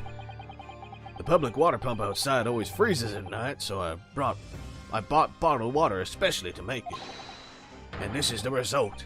Never will I touch tea again. Never! Oh yeah, he did say it was frozen. I completely forgot about that statement. Ah, yes. I believe there had been a snowfall that day. It was a particularly cold one. Sadly, on such occasions, the poorly constructed water mains in the East End are prone to freezing. So on the night in question, Mr. Shamsphere, having no running water to use, was forced to use the tea brought by Mr. Natsume in order to make his fake coins! My word!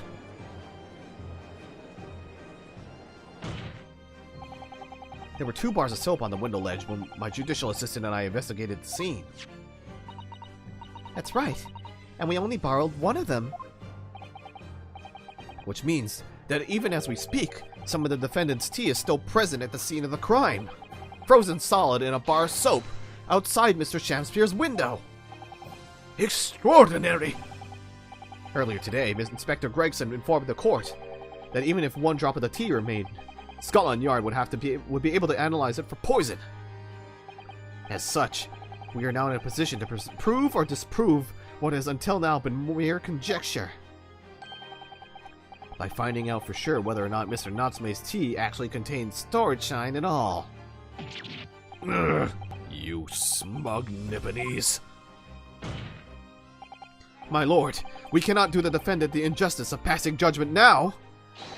The police should be dispatched to recover the remaining bar of soap from the scene at once. And the defense requires a thorough analysis of the frozen tea embedded in it to determine whether or not it contains any poison.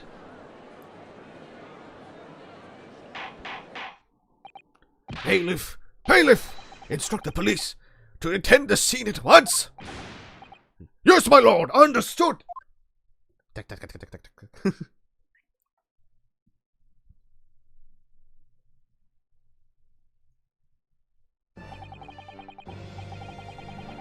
It would seem we have no choice but to suspend these proceedings for the time being. I trust you have no objection, Lord Van Zeeks. None, my lord.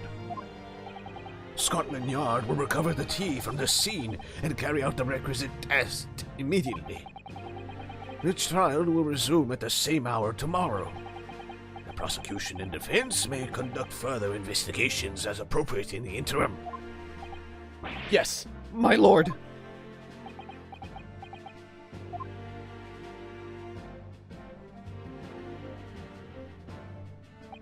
Well, we managed to scrape through there somehow. Thank you, counsels. Court is adjourned until tomorrow.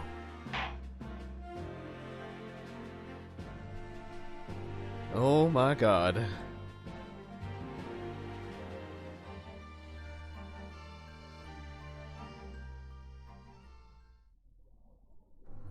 Oh, we're done.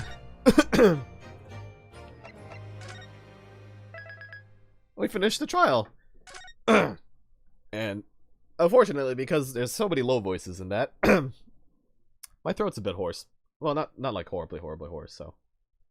Not like enough that, like, I can't do anything, but this might be a good time to let my voice rest for at least that stuff. Yeah. I guess the question now is, do I... Do I just keep streaming and then play Thief Rhythm for a bit?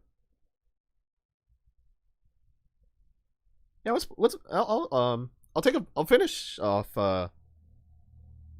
this. I'll stop Great Ace Attorney for tonight. This was a good stopping point. I'm very, very happy. Got through the trial. 2 hours is not bad. I can imagine. And then next time I'll try to do Investigation Part 2. And then after that I'll do the trial, and if it's 2 parts, then I'll just do the trial of both at that time. So that sounds like a fun idea. So, yeah. Very, very good case. Very, very fun. I like it a lot. I wonder what's going to happen next.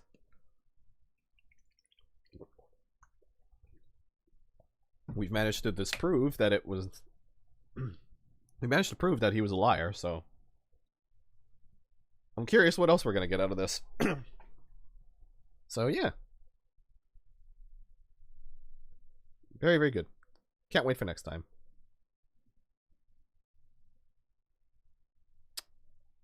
Oh, I just realized. I think I forgot to turn my... I think I left my... Oh, did I leave my Oh, I was like... I feel like my... I didn't notice, but I think I accidentally left my... chat... thing off this entire time. Yeah, I think I left it off. Oh, yeah, there... Wait, hold on, let me go.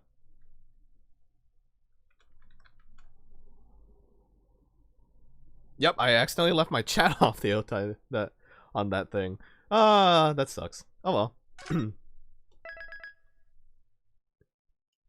But yeah. Let's stop doing Grace Ace Attorney for now. And let's play some Thief Rhythm for a bit, you know?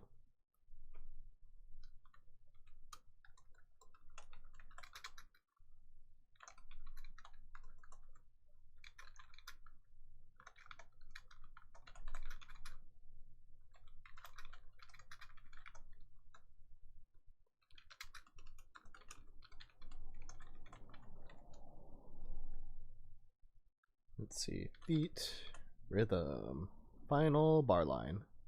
There we go. Thanks, Kiro. Alright.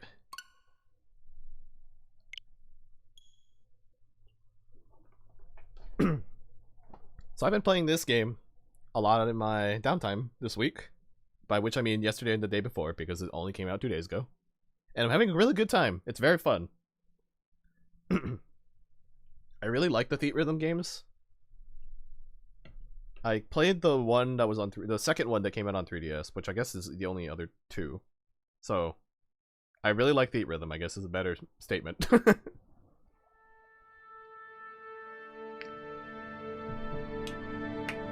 Also, I completely forgot it's the 35th anniversary of Final Fantasy. Really hard to imagine it's been that long for the series.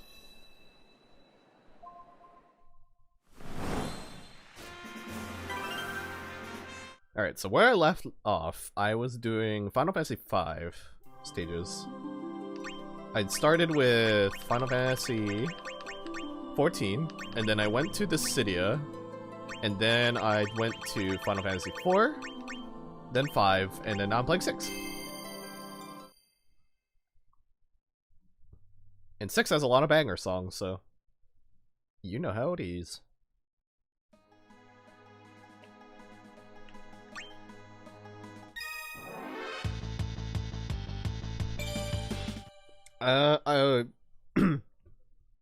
As usual, I'm very bad at ultimate versions of this and the ultimate difficulty. I've tried it a lot on the 3DS one, but I always had issues, so. And trying expert versus ultimate in this game, there's quite a jump in difficulty between the two difficulties. It's kind of insane.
I'm trying to get used to not using the A button as much, because when you have to do multiple notes, it's a lot harder, so...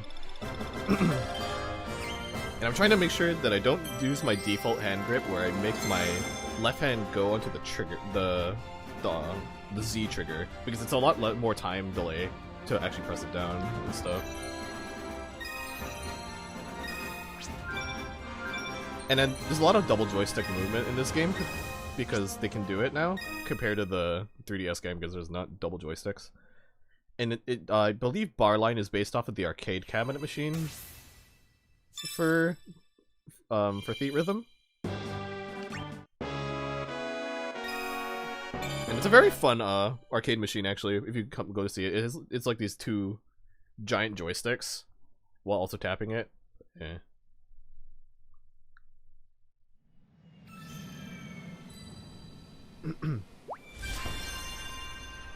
Yeah, I'm trying to change my grip up a bit because it'll make some songs easier, I feel like, if I can get used to it.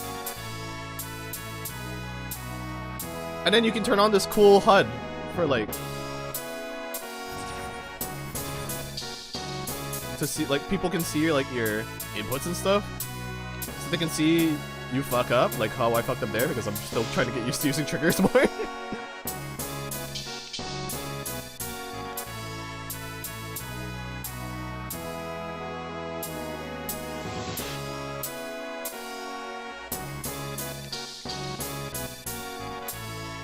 Da, da, da, da.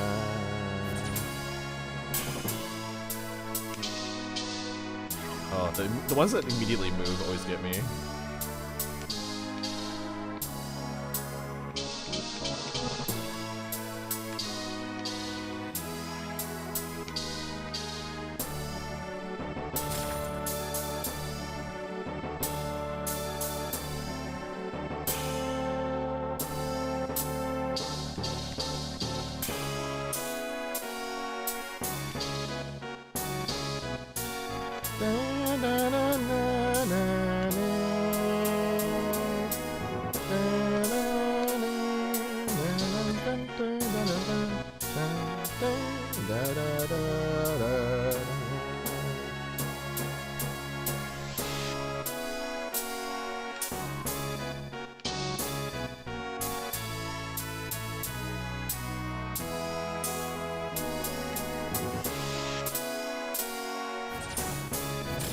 Tap, tap, tap, tap, tap, tap, tap, tap.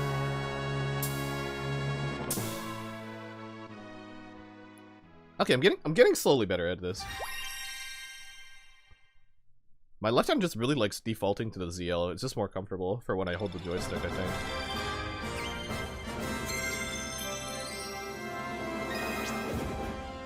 Clear with Edgar in your party. Oh, I didn't even see that condition.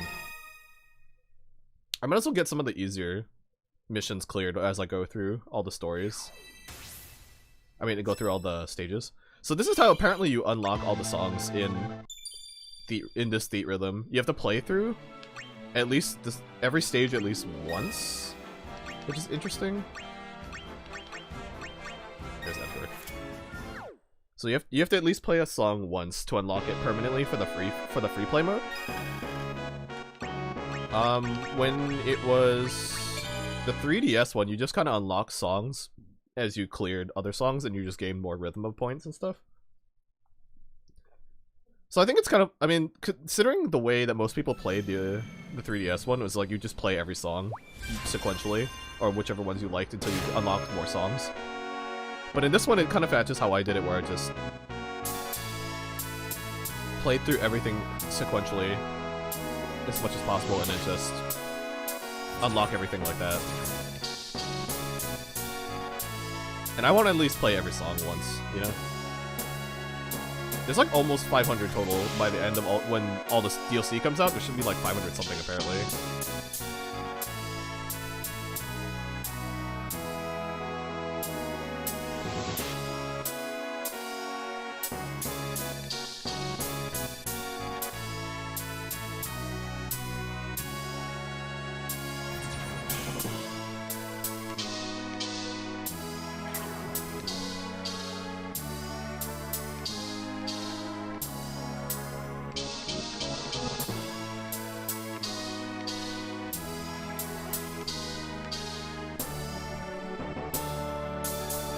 Did I get the Ultra Premium one? Yeah, I actually did.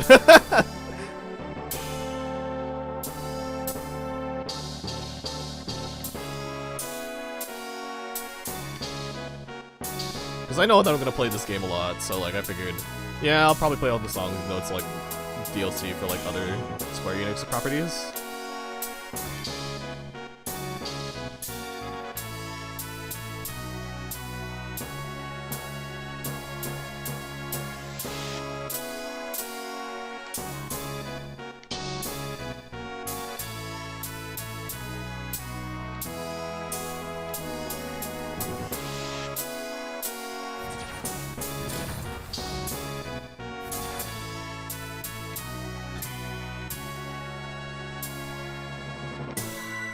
The Switch is in Tron's room now, and he has the whatever it's called for Premium, so he's gonna be playing that too now. Very nice, very nice. It's really funny because when you boot up the game, it actually tells you which version you bought. So it's just like, wow, people can see what that I bought the expensive as fuck one. It's really funny how it does that.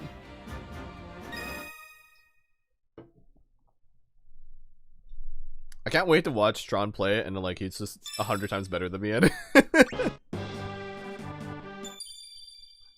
Beat the boss with lightning damage. Oh, that might take a while.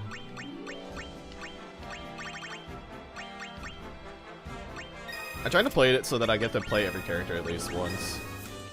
I mean, that I get every character all leveled up, because then there's a few missions where like it definitely relies on team comp, and then the ally types actually do matter, too.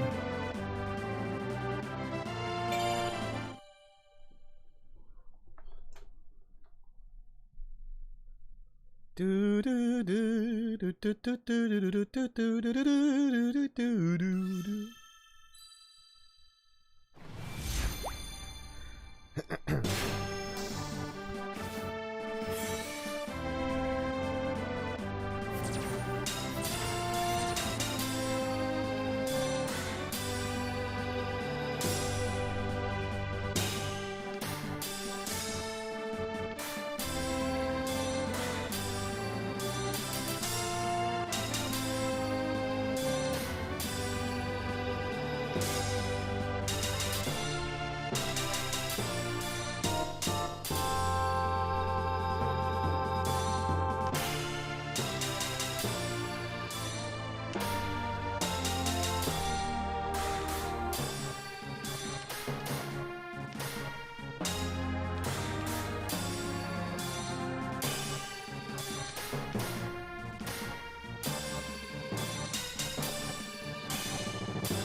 I gotta say though, knowing that diagonals don't really matter makes a lot of the harder sections of some songs way easier. It's great.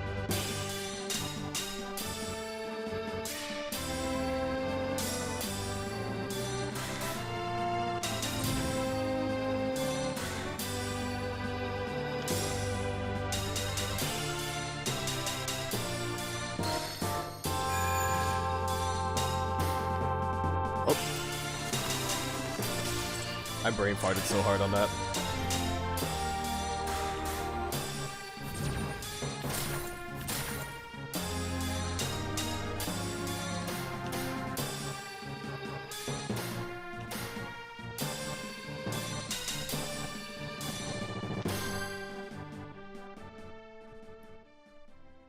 This game actually has a versus mode, and I've tried it on the 3DS before, and it's pretty fun.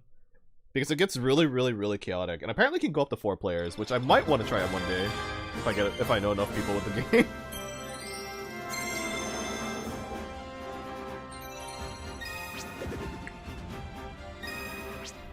Yeah, I don't know if I can get this lightning damage one, but I'll have to like stack lightning characters later or something, I think. Okay, so I just saw X-Death get fucking dual cast. Activates the useless magic abilities one more time. Oh, okay. So I can double gravity and I can double tornado. Interesting. Oh, he gets Ultima. Deals massive damage in proportion to the user's magic when a boss enemy appears. So this is a boss slam dunk move.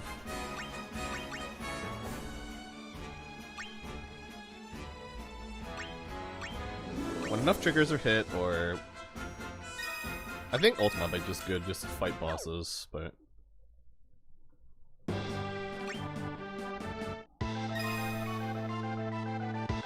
Okay, I might try this on Expert and then, like, switch it to Ultimate just to see. It also has Supreme, but Supreme is, like, ridiculous, and I would need to be, like, really good at the game to do Supreme. Or really good at rhythm games, which I am not, so... I'm very mid at rhythm games.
Oh, it's that game. I'm gonna try to. I mean, Jay told me that you were playing it in the other room.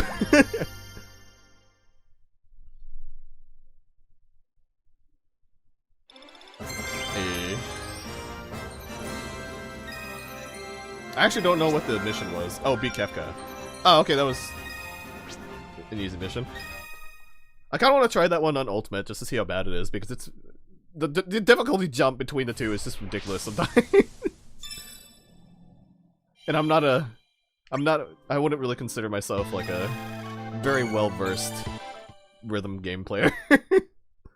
High ceiling poly. It kind of is, and then Supreme is like not on every song, but like the ones that have Supreme go fucking ham, let me tell you.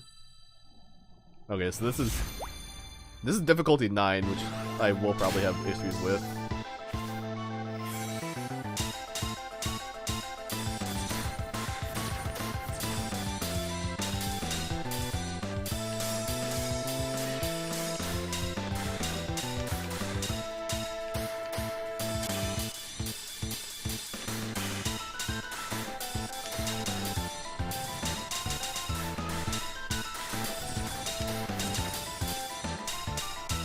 Shit, man. Oh god.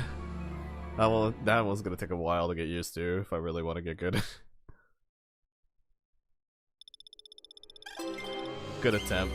I don't know about that one, but let's try it one more time. Good at.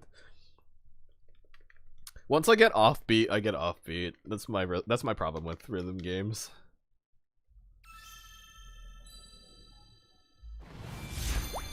We can give it one more attempt.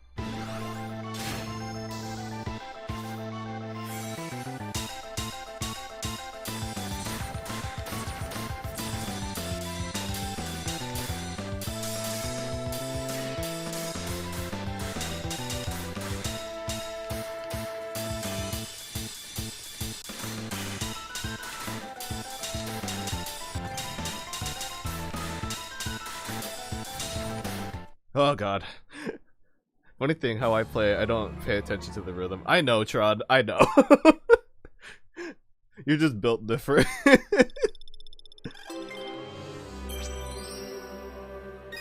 Yeah, I don't think I could do that one right away. I would have to play it for a while to get that song down, I think.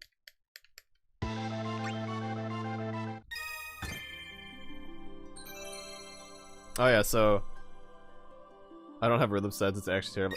It's honestly impressive to me how well you play Osu and stuff though. Because you're able to recognize the pattern or the where to go immediately, because I'm really bad with graphical timing, but like if it's a music I know that it's like, oh, it's really easy for me to time it, you know? So I find that very impressive. Airship Blackjack. Okay, let's do this first. Oh, I didn't even realize you can switch it to standard and the other difficult in modes in this. I play with visuals, not audio. Why am I interrupting? I really don't understand how well you. I'm genuinely like impressed with like how well you do with visuals playing rhythm games, Tron. Though, like it's honestly impressive.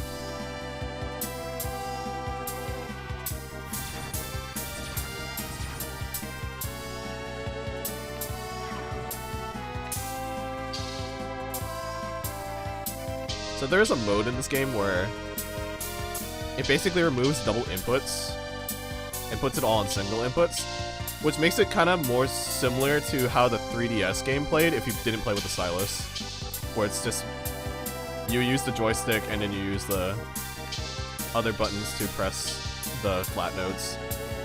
Easy mode? Yeah, in a way, yeah, it's basically how easy the 3DS mode was. Although I think the 3DS mode one, though, like, a lot of the songs were harder on Expert. Like, for Dancing Mad, I think that one was really hard on even Expert.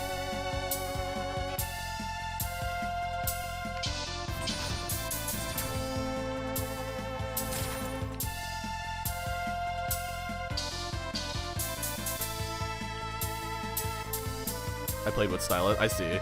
I played with the controls because I was really bad at the stylus. Like, I thought I would be okay with the stylus, but no, I was actually really bad with it.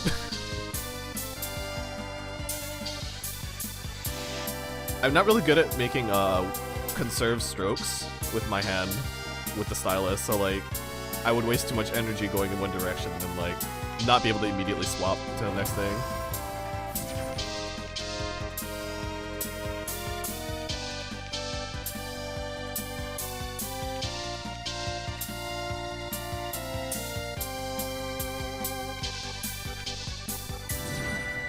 There's also a co-op mode in this game for single player. Oh, not for local.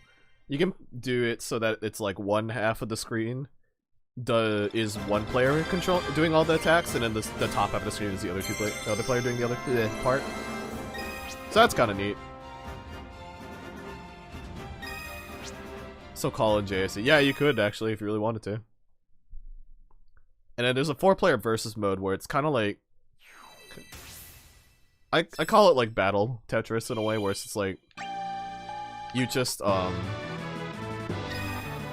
you play the same song, and then like if you do really good, you can trigger like make like on the other person's screen. It's like, oh, difficulty raised, so then like it goes to the next step up, and then like if they're not good at doing like the higher difficulty, it might be harder for them to keep up with the notes.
Local co-op strong troll. Yeah.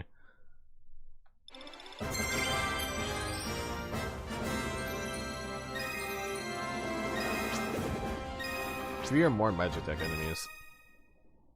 Okay, I'm really gonna have to go through all these missions later to like perfect clear them.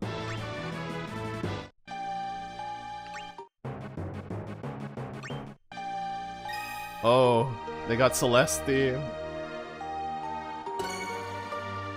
Perfect clear hurts my soul. It's so fucking hard to get perfect clear because it's getting full chain while also hitting like I think majority rainbow or something. Right? That's so fucking hard. Wait, this is difficulty 9 for Celeste song? Really? What the hell are they doing it?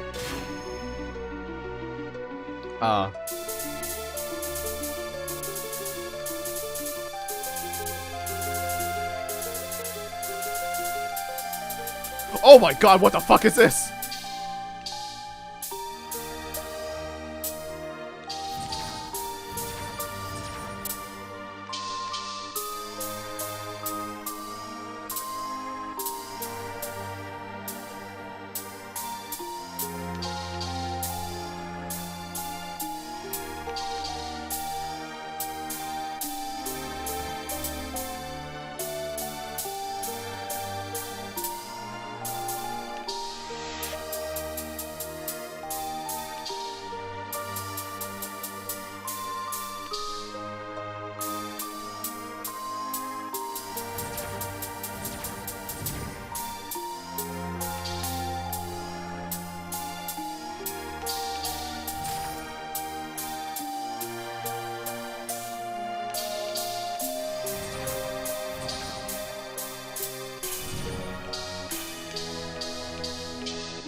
Okay, that wasn't too bad.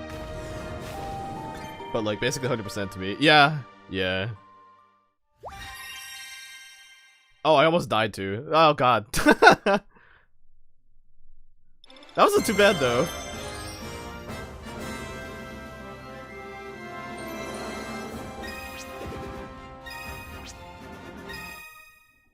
Oh, I didn't clear it with Celeste in my party though. That's sad.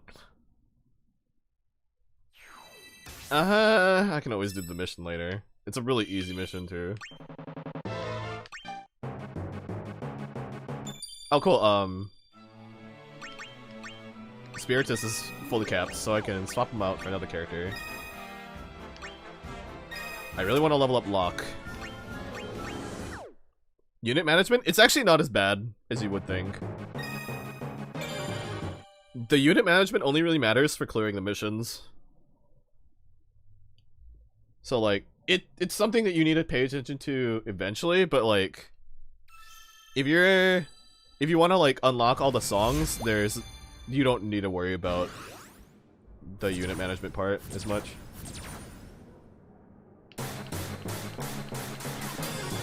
Oh god, right, I forgot to change the difficulty. I was like, wait, this is a lot of noise. That is difficulty 10. It is disgustingly hard.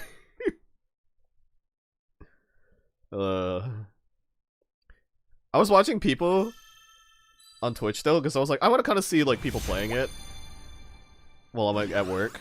And my god, the people who play this game on the highest difficulty are fucking insane.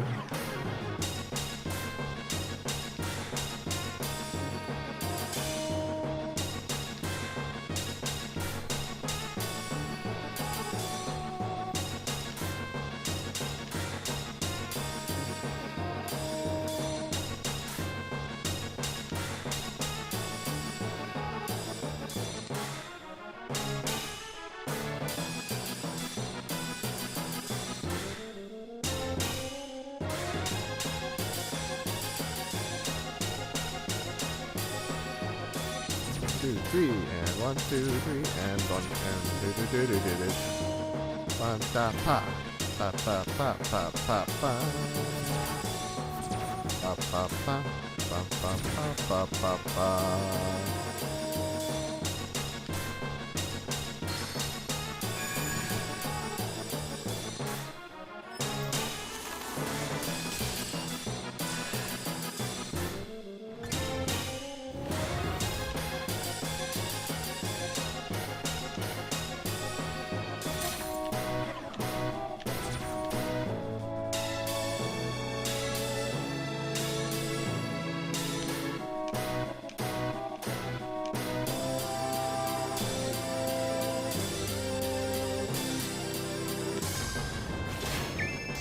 Oh yeah, sing the beat strats. Yeah.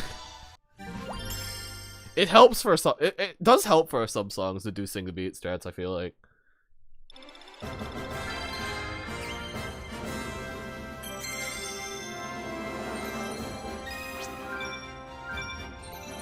Ooh, a luck plus.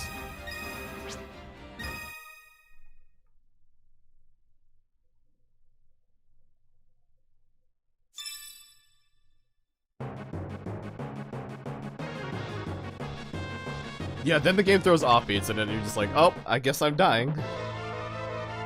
Defeat the boss within 20 seconds. Interesting. Ba-da-da-da-dum, ba-da-da-da-da. Good classics. Dance to the battle to the death.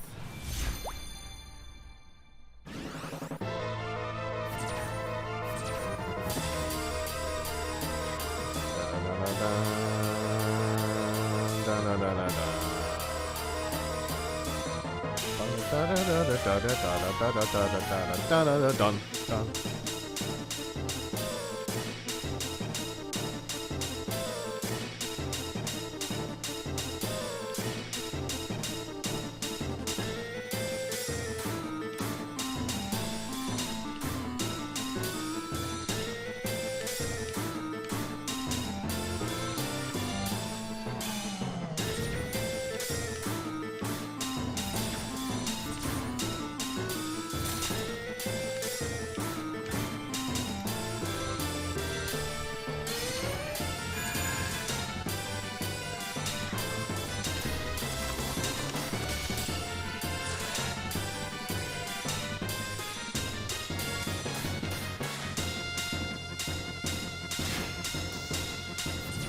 Da, da, da, da, da, da, da.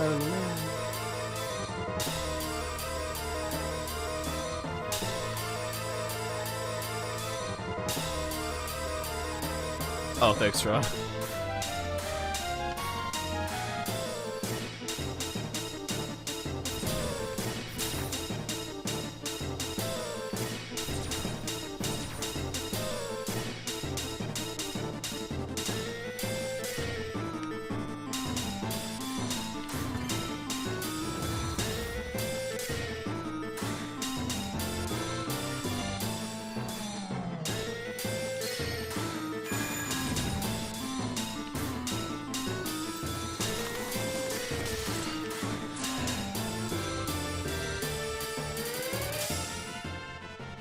I fucked up at the end. Such sadness. The flub. It do be like that though.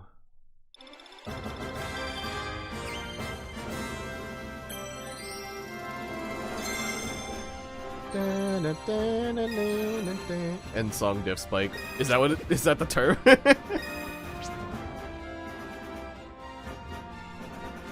I've never heard that term. That's actually pretty funny though. I like that. End song diff spike.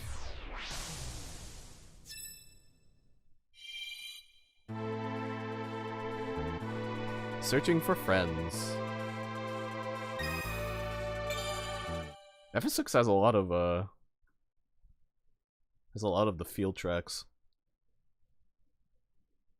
Or the character theme tracks. That's all I call it. Makes sense though.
The game where you have to let go and the sliders. Yeah, there's a lot of those.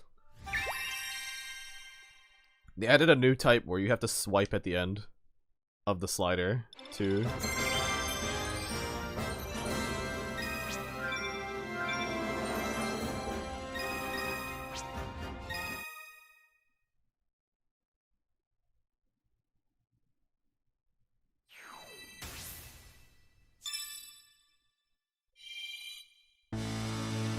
Oh, Kefka's Tower, really? Okay.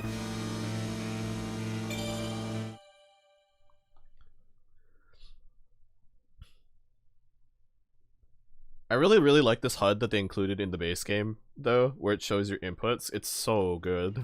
Look at this shit. This is like so precise. In the base game of all things. I don't have to like download a thing for it. It's great.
Do you control the speed of up and downs or you just hold it?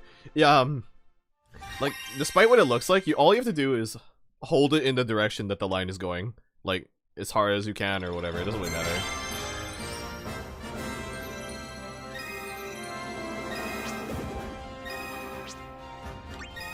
Oh, I have to get that in a higher thing. I have to get a higher percentage. Yeah. So, like, it looks a lot scarier than it is. Like, it doesn't depend on how much you tilt it, luckily. It does sense, though, how much you do tilt it, but technically, you don't have to necessarily follow the line. It has to hit the points on the line, so, like, as long as I go up here at that point at the correct time, kind of like thing.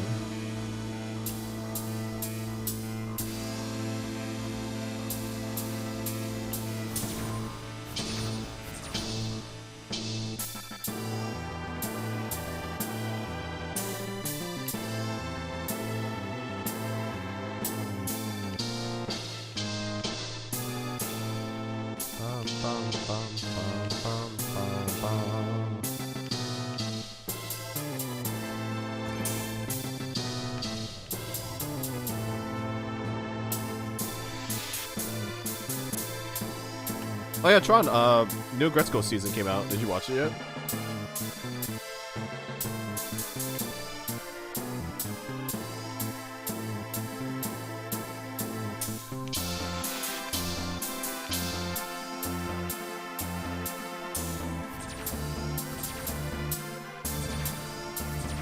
New what? Yeah, it's the 5th and final season of Gretzko. I fucked up on those notes.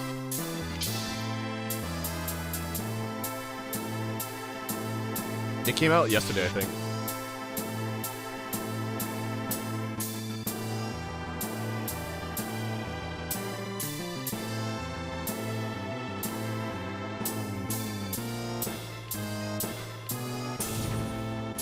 Ba-dum, ba-dum, ba-dum, bum, ba-dum, ba-da-da-da-da.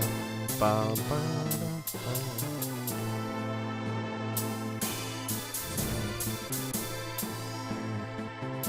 Already committed by watching the other part. Yeah, exactly. It's a good show. So.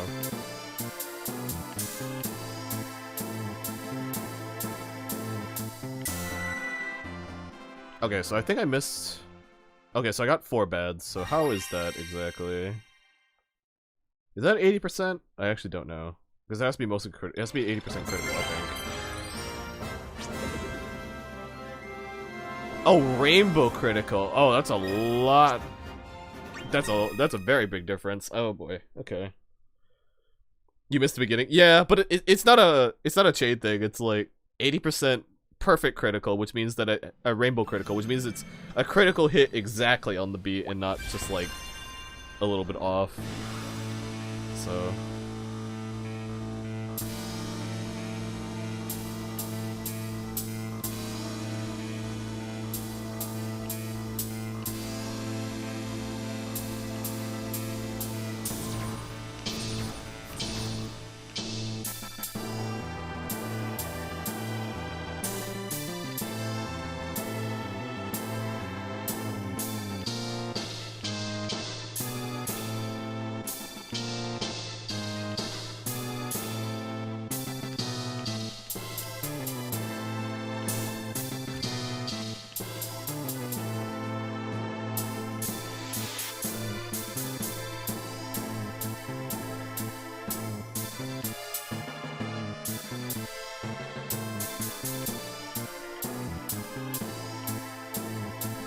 I think the trigger accidentally let go there.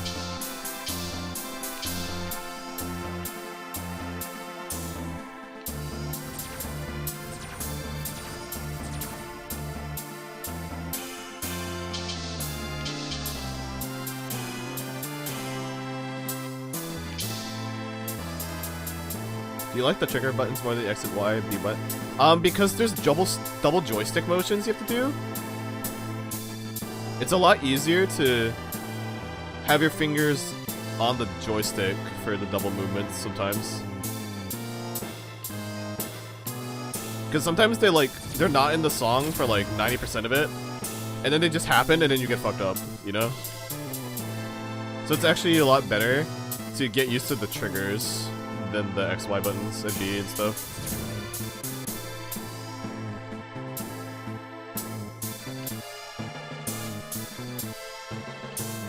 Especially if you're gonna tackle the insane difficulties, because they use the double inputs a lot more than the difficulty I'm playing right now.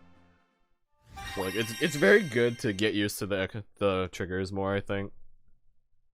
I don't think that was 80% again.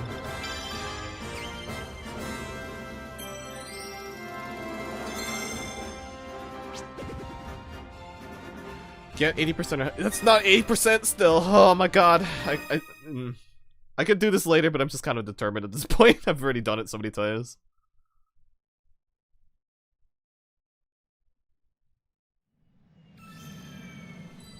This is brutal. Yeah, it is, but like I'm playing on a lower difficulty too. It's pretty. I guess I could technically try to. Oh, I already fucked with the first input. I could technically do it on a lower difficulty, even lower difficulty, but like, you know.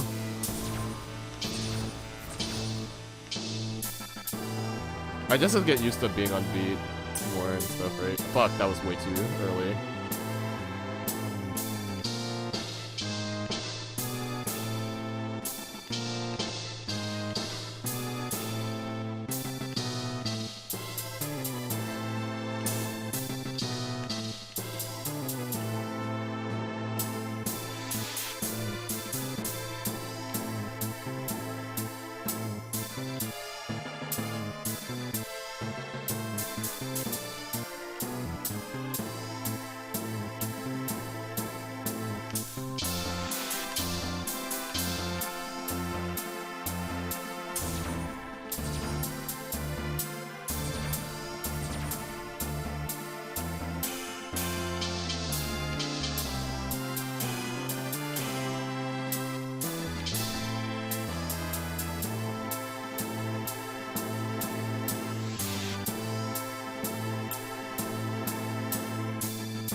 I think this is already a dead run, but we'll see.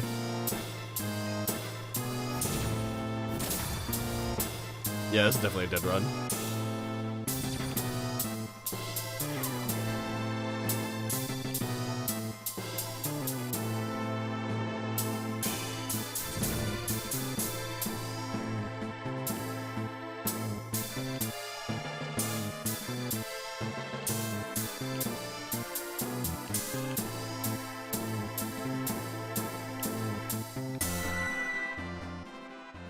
It's time to take out the calc and see how many of these. Yeah, I'm actually curious. How many did I? God.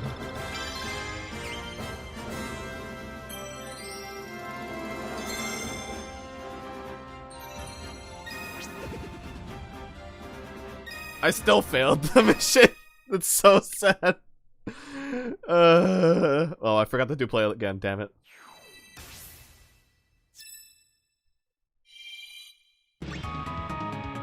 Okay. Next is Dancing Mad, so let's see. After the can we get this? I'm in so much pain. If you play in handheld mode, I feel like it's actually incredibly precise too, as a note, if people are curious.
I don't even think that's 80% still.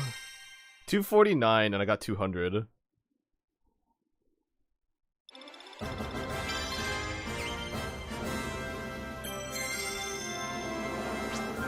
Oh my god, it is! Ah, we got it! Wait, how close is that actually? Hold on. Okay, so that's 200 out of 249 possible hits. That is exactly 80%. That is so bad. It's like a little bit... It's a little over 80%, so it's like, oh god. Oh my god. That is actually disgusting. I was barely saved, truly, though. I was barely saved with a triple S, too. Okay, so what is the condition? Just defeat Kafka, boss of magic. Oh, okay. Oh, god magic. Okay. Okay. Let's see. Let's see how this is.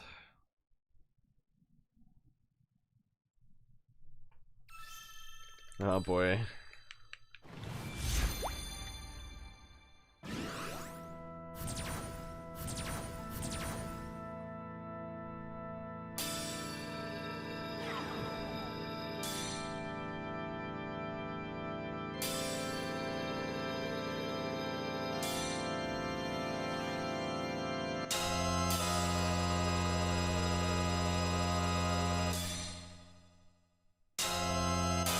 I have to defeat the entire tower before he probably shows up too.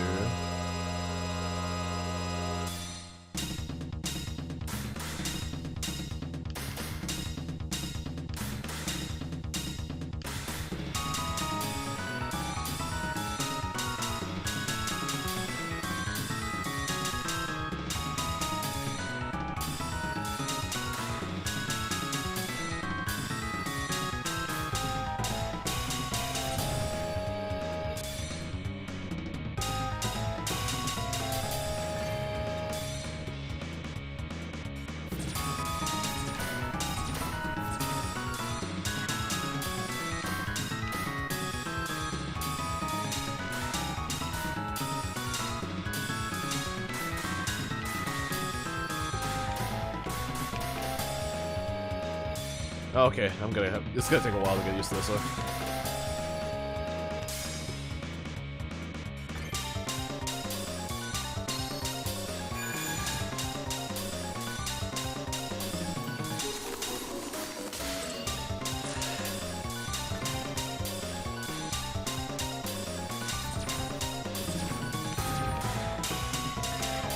Ah!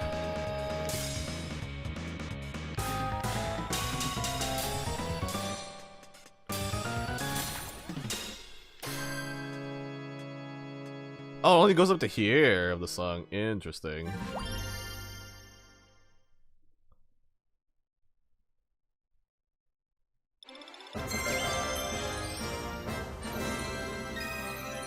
Okay, I have a feeling that, like, I would have to change my party makeup to, like, actually kill Kefka in this, because I have to kill...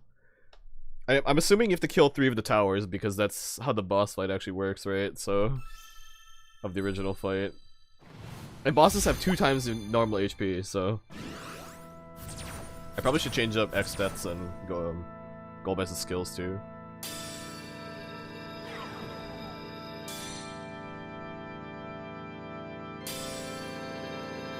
It's kind of cute how they do this. Yeah, it's really, really cool what they do for like the enemy choices and stuff. Like, it actually makes sense for all of the songs, too.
So, from my understanding, there's multiple versions of Dancing Man in this game.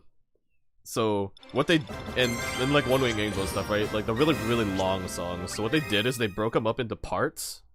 Or they have, like, a couple of the remixes, and then what they do for each remix is they focus on certain parts of the song to, like, make it more of a different experience, while also not making you waste 13 minutes of your time, you know? That's pretty cool. I mean, it makes sense for the design point, I mean.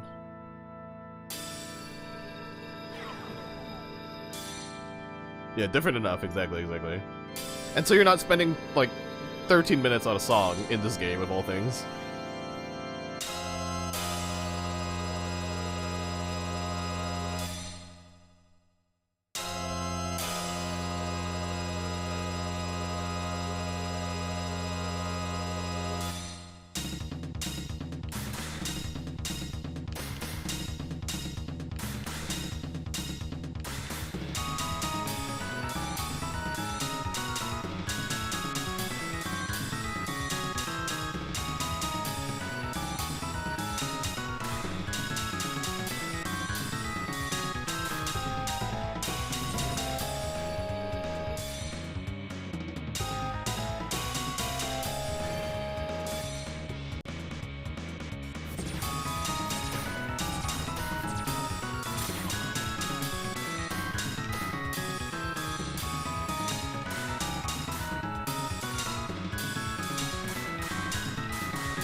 Yeah, no normal person does that time.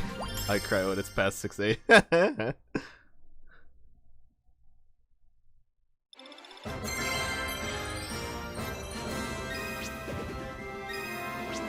I would have to, if I wanted to be Kefka, I would have to do like a different team comp, but I'm trying to level characters. Well, yeah, that's FX6 cleared at least. Need to actually put units. Yeah, I do have capped units that are ripe for prestiging or whatever, you know. So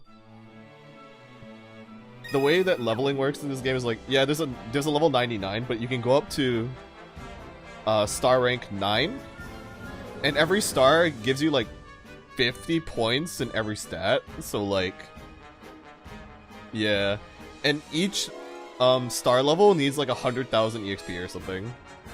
This is true writing. Yeah, and EXP caps at 9,999. So like, if you just really like a character and you want to get them to like star level 9, you're gonna have to use them constantly.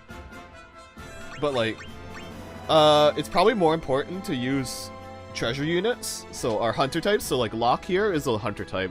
So from what I read from people who have been playing for a while, you just put like a whole team of treasure hunters, and then you get like a shit ton of items, and you need item drops in order to get summons to drop more often. And what summons do is they have different effects, and one of the effects that you really want from them is like, the more important ones, honestly, are just the ones that give you summon drop rate up, because summon drops are really fucking low. And collector cards are like, you also want those because passively, the more you have in your collection, the higher your stats passively increase by. So that's also good. But like, you can get duplicates of collector cards, so like it's not as useful as just getting summons that give you better like effects. So like, the only reason why I have this Shiva summon equipped right now is because it gives you 20%. This one gives me 20% extra EXP, and it has 20% more damage dealt, but that doesn't really matter. It's the highest EXP one I have that like matters. But like, I also have this Bahamut that I got like fairly early, where it's collect a card plus 40% drop rate, burst gauge 5% of it. But like honestly, you want ones that like give you a shit ton of item drop rate, which I don't have. So like, right now I just want to unlock songs. So like, that's what I'm doing. I'm trying to mainly unlock songs, and then that just requires playing through every single game. Probably the smarter method about going about unlocking the different worlds is, you only have to really clear 4 songs per world to get a new key. So you can just unlock all the worlds immediately, get the characters that you want, and then you can just start grinding from there. But like, you know?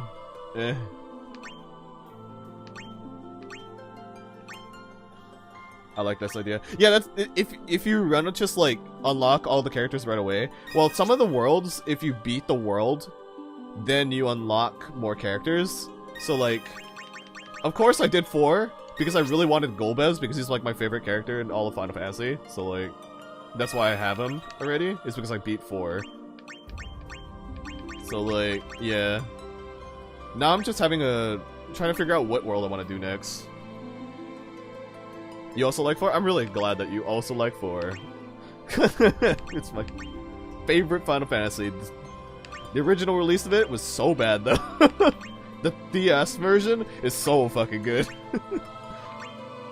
It even has songs from Record Keeper, which are really good remixes of original songs, and then, like, it even has Mobius Final Fantasy, which also has really good tracks. Like, fucking, there's a lot of really good tracks on this fucking game. It's so fucking good. I think I want to unlock another world that has like another treasure hunter character, and I think that would be either Final Fantasy IX with Zidane, or I think Fran is another treasure hunter. I don't remember, but I like Final Fantasy IX's music, and I also like Final Fantasy XII.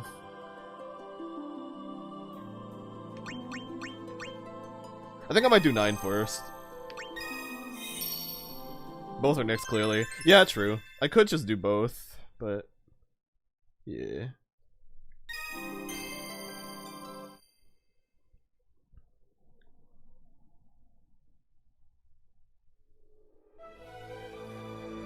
Oh, and then having treasure hunters is really good for just even getting like more EXP eggs and stuff passively, so. And EXP eggs, like, you can level a character to 99 in this game so much faster than the 3DS game. It's great. Like, you probably only have to do it like a few clears of like a really hard level.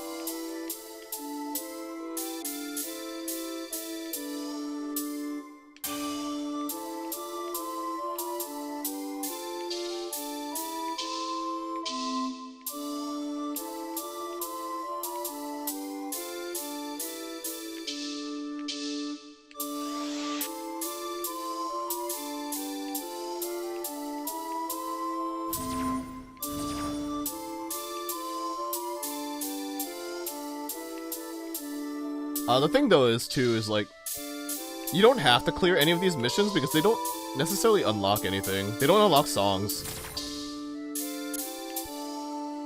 But clearing a world does unlock cinematics, cinematic songs, where it plays a movie in the background while you do a track. Like for Final Fantasy XIV, it has Answers as a music video in the background for doing answers and stuff.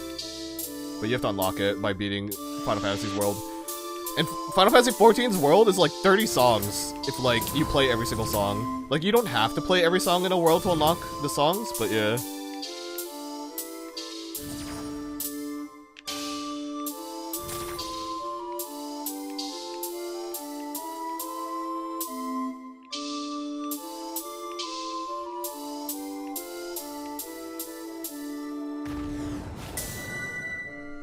This game is so cute. It is very cute.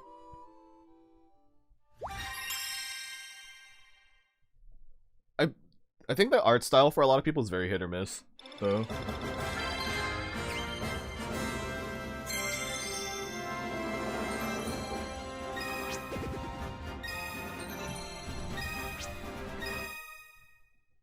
Okay, I think X-Death learned something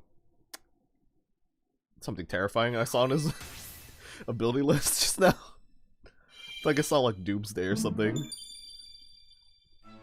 I hope it's that Doom mechanic he does in his original fight, because it's so funny if it is.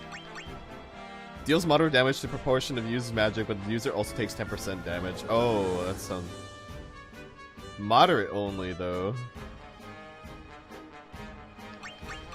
Oh, Power of the Void. It can only be used by Eth. Moderately lowers enemy defense. Oh, that is super good for my Golbez build, actually.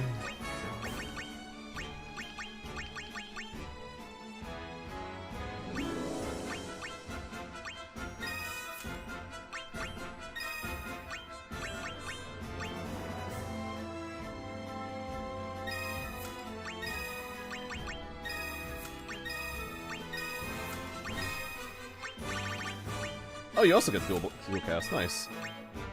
Can only be used by Terra. Deals massive damage in proportion to her magic. Okay. And it's only useful on bosses. Cool.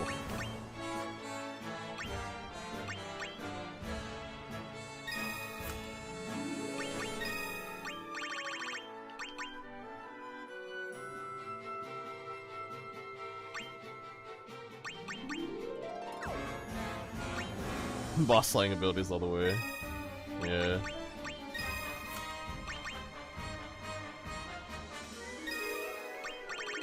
I might as well give Golbez more of a single target build, I think.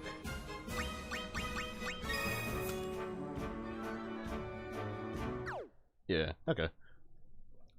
Because Meteor is fine, but it only activates once in the entire fight, which is really, really awkward.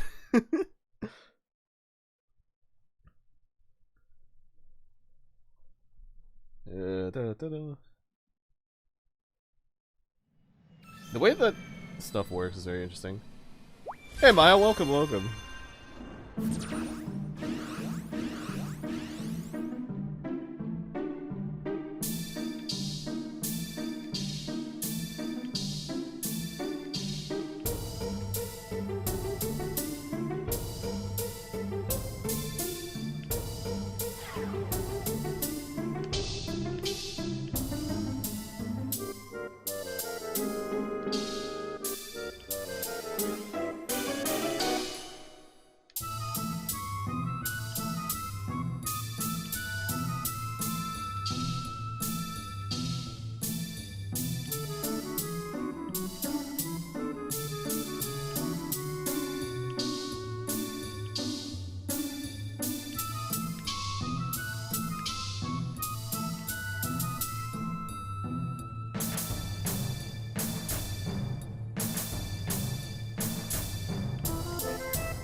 I kind of like how the difficulty in that one's kind of ramped up over time.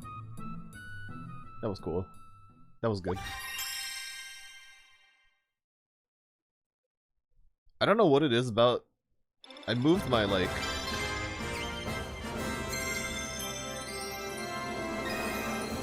I moved the, like, this USB hub I was using, and then... Now my, My external drive keeps connecting and disconnecting, and I don't know why. Because my microphone's attached to the same thing, and it's not disconnecting and reconnecting, so it's kind of weird. Yeah, so I hear it going doo-doo-doo, like several hours later, I'll hear it go boo-doo-doo, doo-doo-doo, and it comes next back to it. So, I have my entire iTunes library on it, but like I have so much space on my new hard drive, I might as well just move it onto there. I think that might be smarter. Like, I can actually accommodate it now.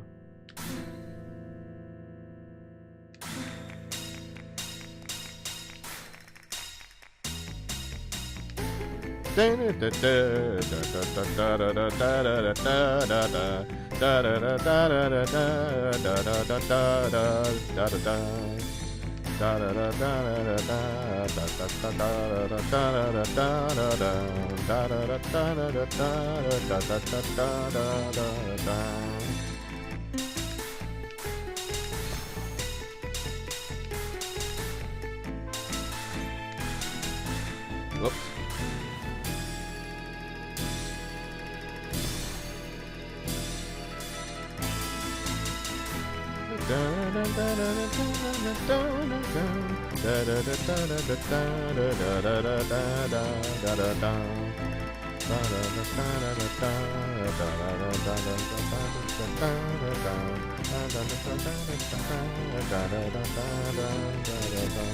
Ah.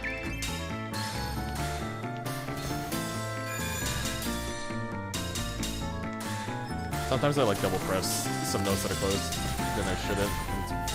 I gotta get better at not pressing one more time by accident.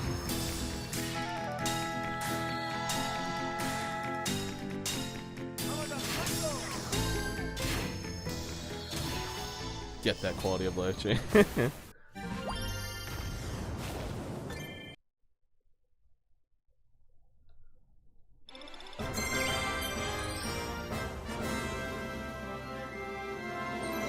Recognizing your pattern. Yeah.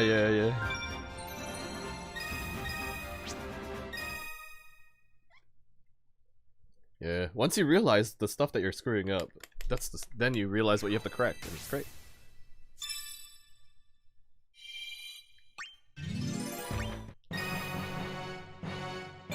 Swords of Fury. I don't really recognize this track, actually. I haven't played 9, so like, I only know like certain tracks from it, so.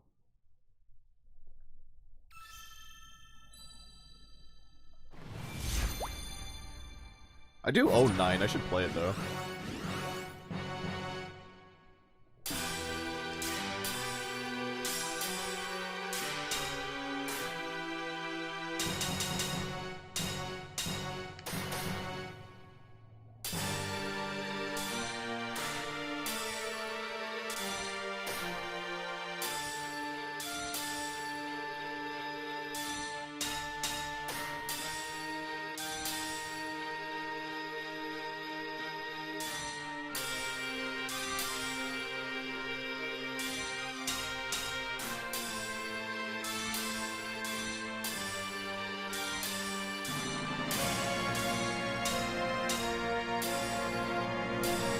Oops, I forgot to let go.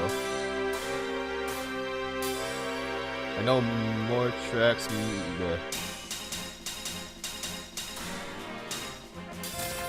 Mainly because of Disgaea.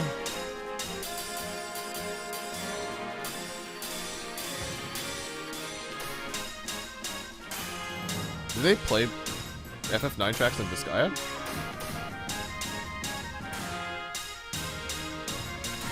Oh.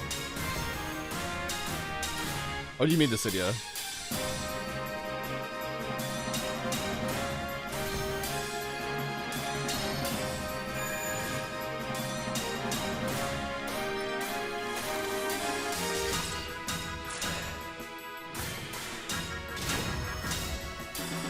Oh, you did mean Dissidia. Okay, I see.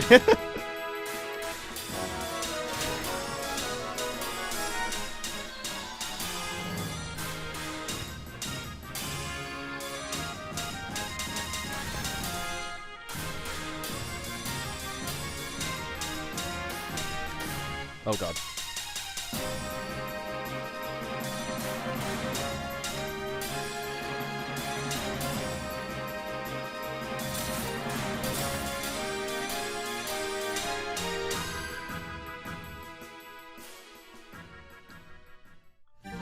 They have all the Dissidia trailer songs on in this game, so that's cool. They also have Cantata and Mortis and God and Fire and stuff. So they have all the good. They have a lot of the good tracks from Dissidia. They don't have all the remixes though, but like, yeah, they have all the good original tracks. Dun dun dun dun dun dun dun dun dun dun dun dun dun dun.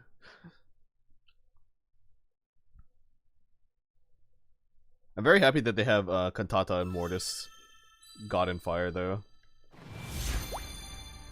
They don't have the second part of that track though, but there's a remix of that second part of the track. It doesn't have the singer though, but I think it might be a copyright thing probably.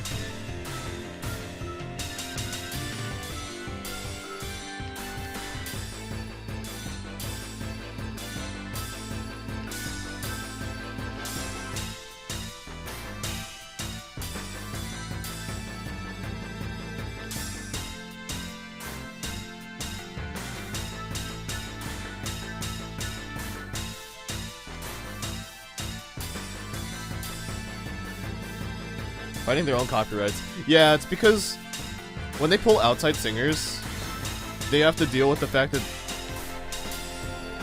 they have to deal with the whatever the agents for those singers set up for their contracts. So like they technically own part of the like copyright for some songs and stuff. Like a lot of the 14 tracks, like or some of the 14 tracks, like the ones with Susan Calloway in it, are really hard to get because of how her contract worked from her agent, like making it so that she can't, or like she has part of the rights, so the profits something. I probably shouldn't explain this when I'm trying to do this song, but yeah. Scary Enix has a lot of that kind of stuff for their music. Oh fuck, I did the wrong direction.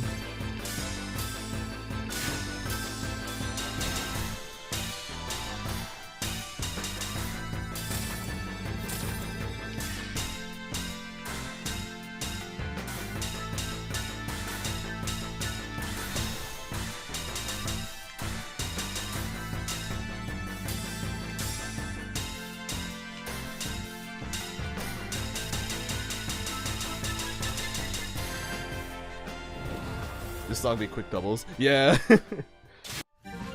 I kind of want to replay it because I think I could get it a little bit better. Like, it's not a requirement, I just feel like I should. For the sake of it. 4,500 damage. Maybe if I don't fuck up, maybe I can hit that number without having to swap characters. Da-da-da-da-da-da-da. Final Fantasy IX's tracks is really real bops though.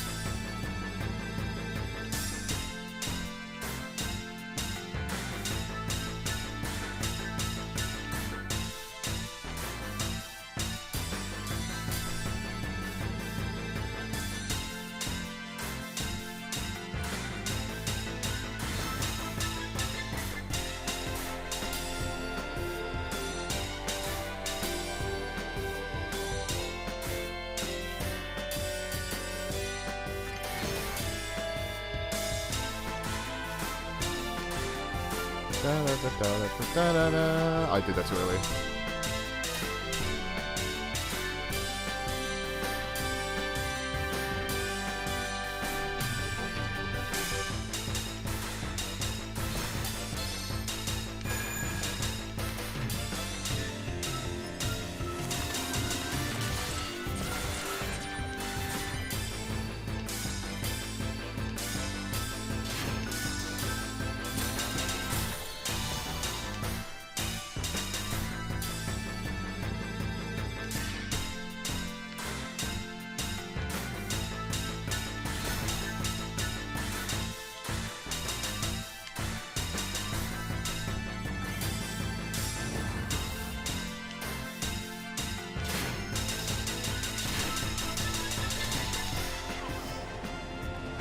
Yeah, that was a lot better. Never swap main party clears everything. Yeah, you could do that method, honestly. That's what I did in the original game.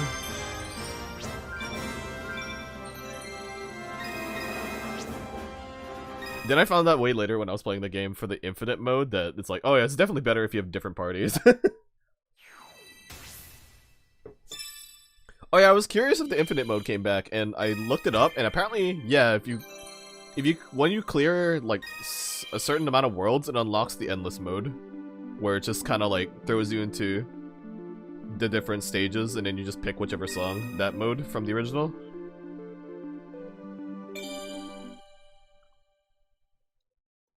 I forgot Over the Hill was a song.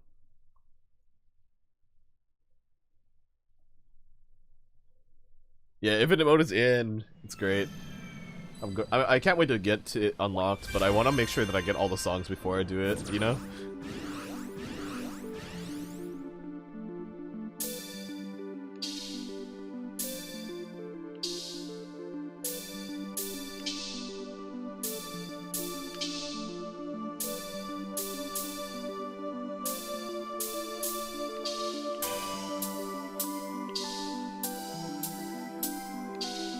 Okay, so there's a way, so like, the main method of unlocking songs is to do this, do the quote-unquote story mode, where it's like you go through the different Final Fantasy worlds, and then if you beat a song, then it becomes unlockable in the free play mode.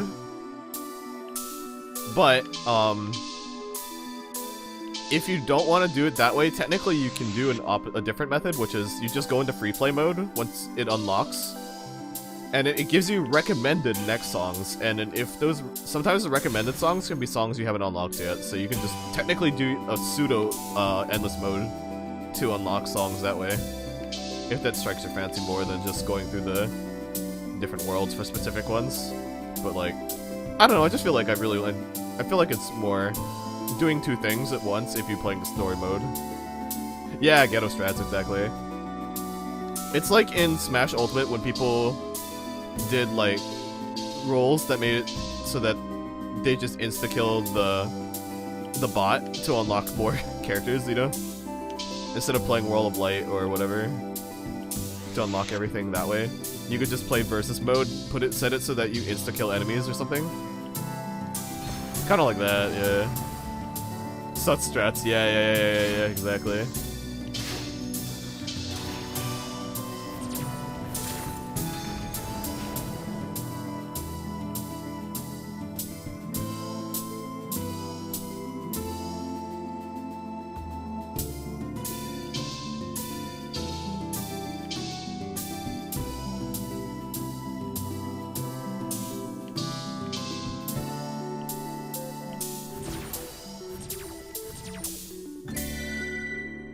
I'm about 6,000. I'm 60k off of. No, 54k. Yeah, 54k off of triple S on that one because I missed the combo.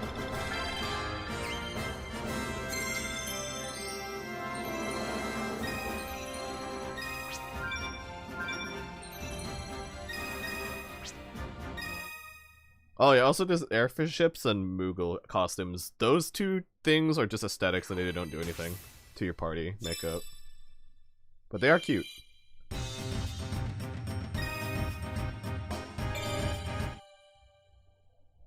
Ooh. This is gonna be a very fun upbeat song.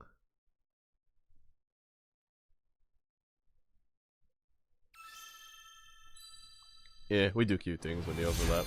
Clearly. Yeah, exactly. Like, my Moogle's wearing a Tom Berry outfit.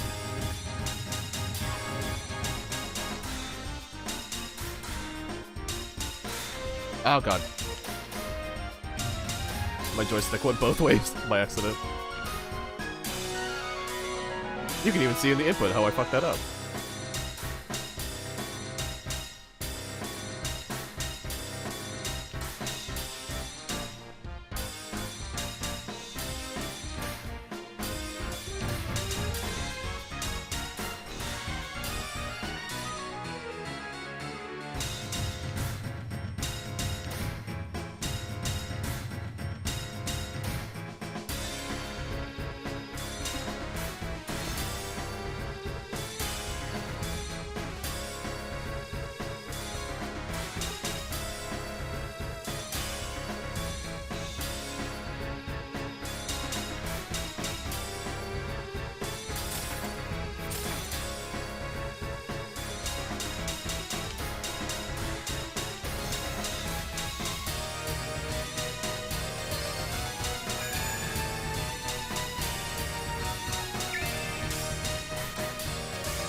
Oh god.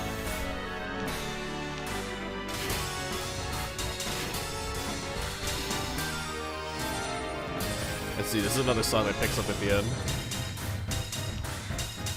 In terms of input count. Oh god. Oh god. Oh no.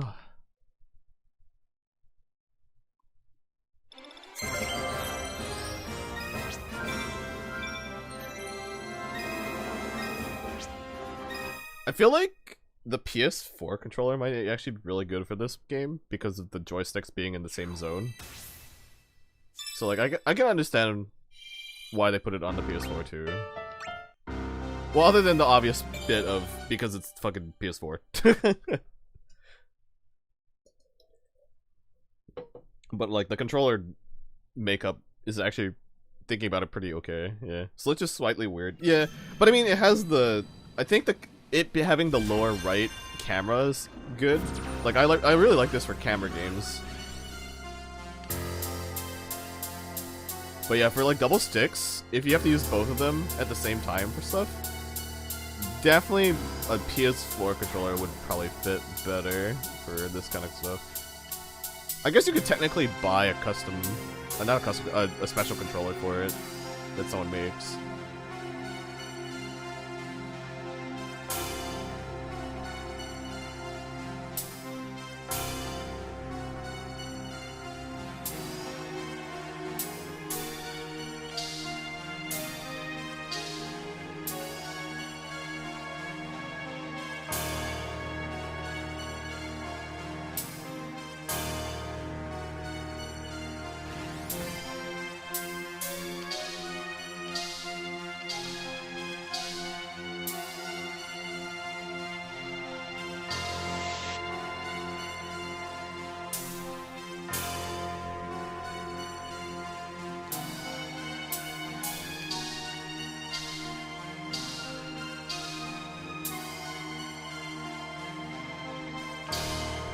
Oh, shoot.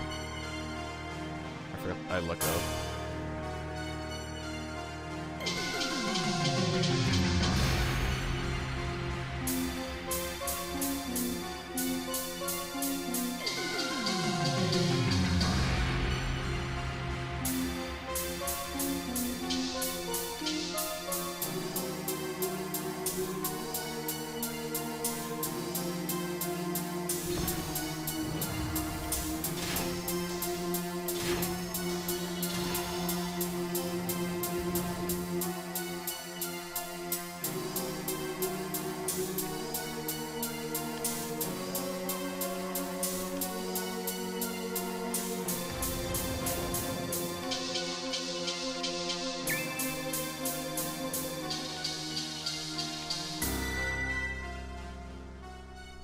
That's a fun track.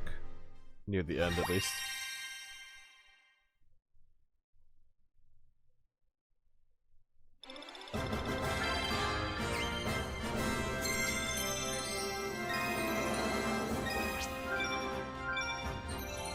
Oh, nice.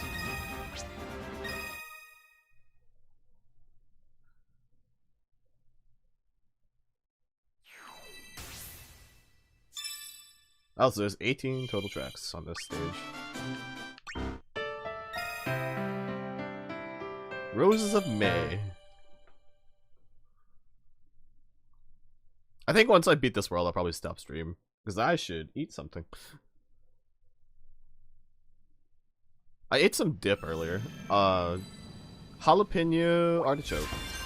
It's very good. I definitely recommend it if you ever come across it.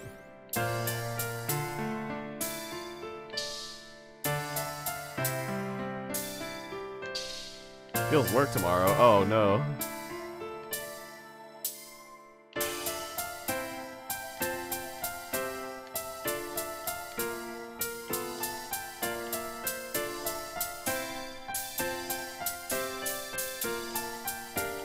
Sounds like a good combo. Yeah, it's very, very tasty.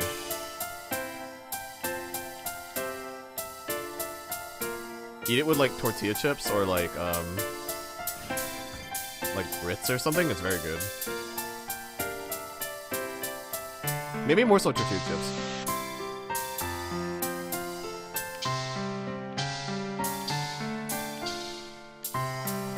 Oh god, my eyes are like making the track move a little bit more than it is.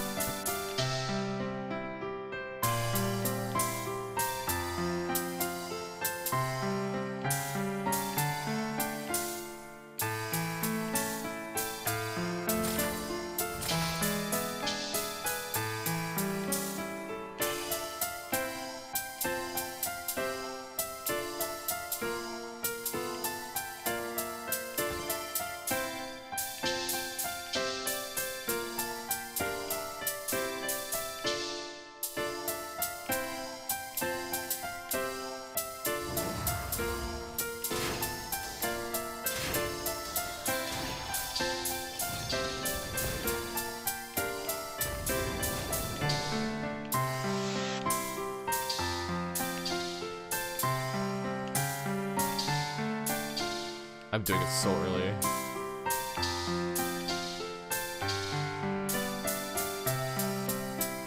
I hate it when I, like, know I'm off beat.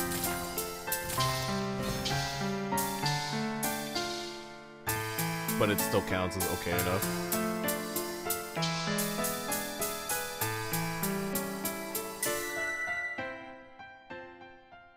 Sounds like a log session to me. Yeah.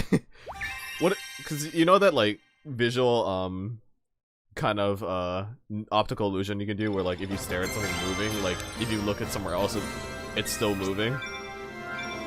That's basically me. If I look at the track too long in this game, it does that to my eyes.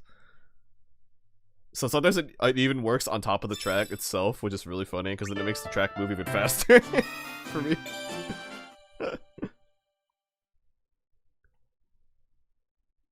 Yeah, exactly. God damn it. Yeah, no, it's really awkward when it happens.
Ooh, this is a really fun track.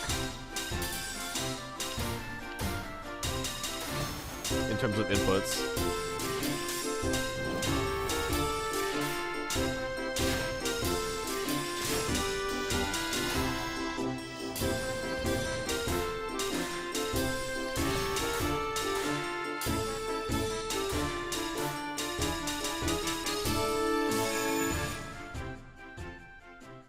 When you can read inputs higher down. Yeah, it's always really fun, yeah. Oh yeah, by the way, Tron, if there's actually settings to like turn down the effects, or like make it so that like all the background shit is like toned down so you don't see it as bad too, if you need that. I see a lot of like people who are really hyper concentrating on this game. They like did that option, so like the whole background is dimmed out. And I gotta say, it is definitely easier to read the inputs that way. Yeah, you should check there's actually a lot of really good accessibility settings in this game, so I would definitely recommend you to look at them. I don't know, I kind of play games with video. That's fair though. Like, if you don't mind it, then good.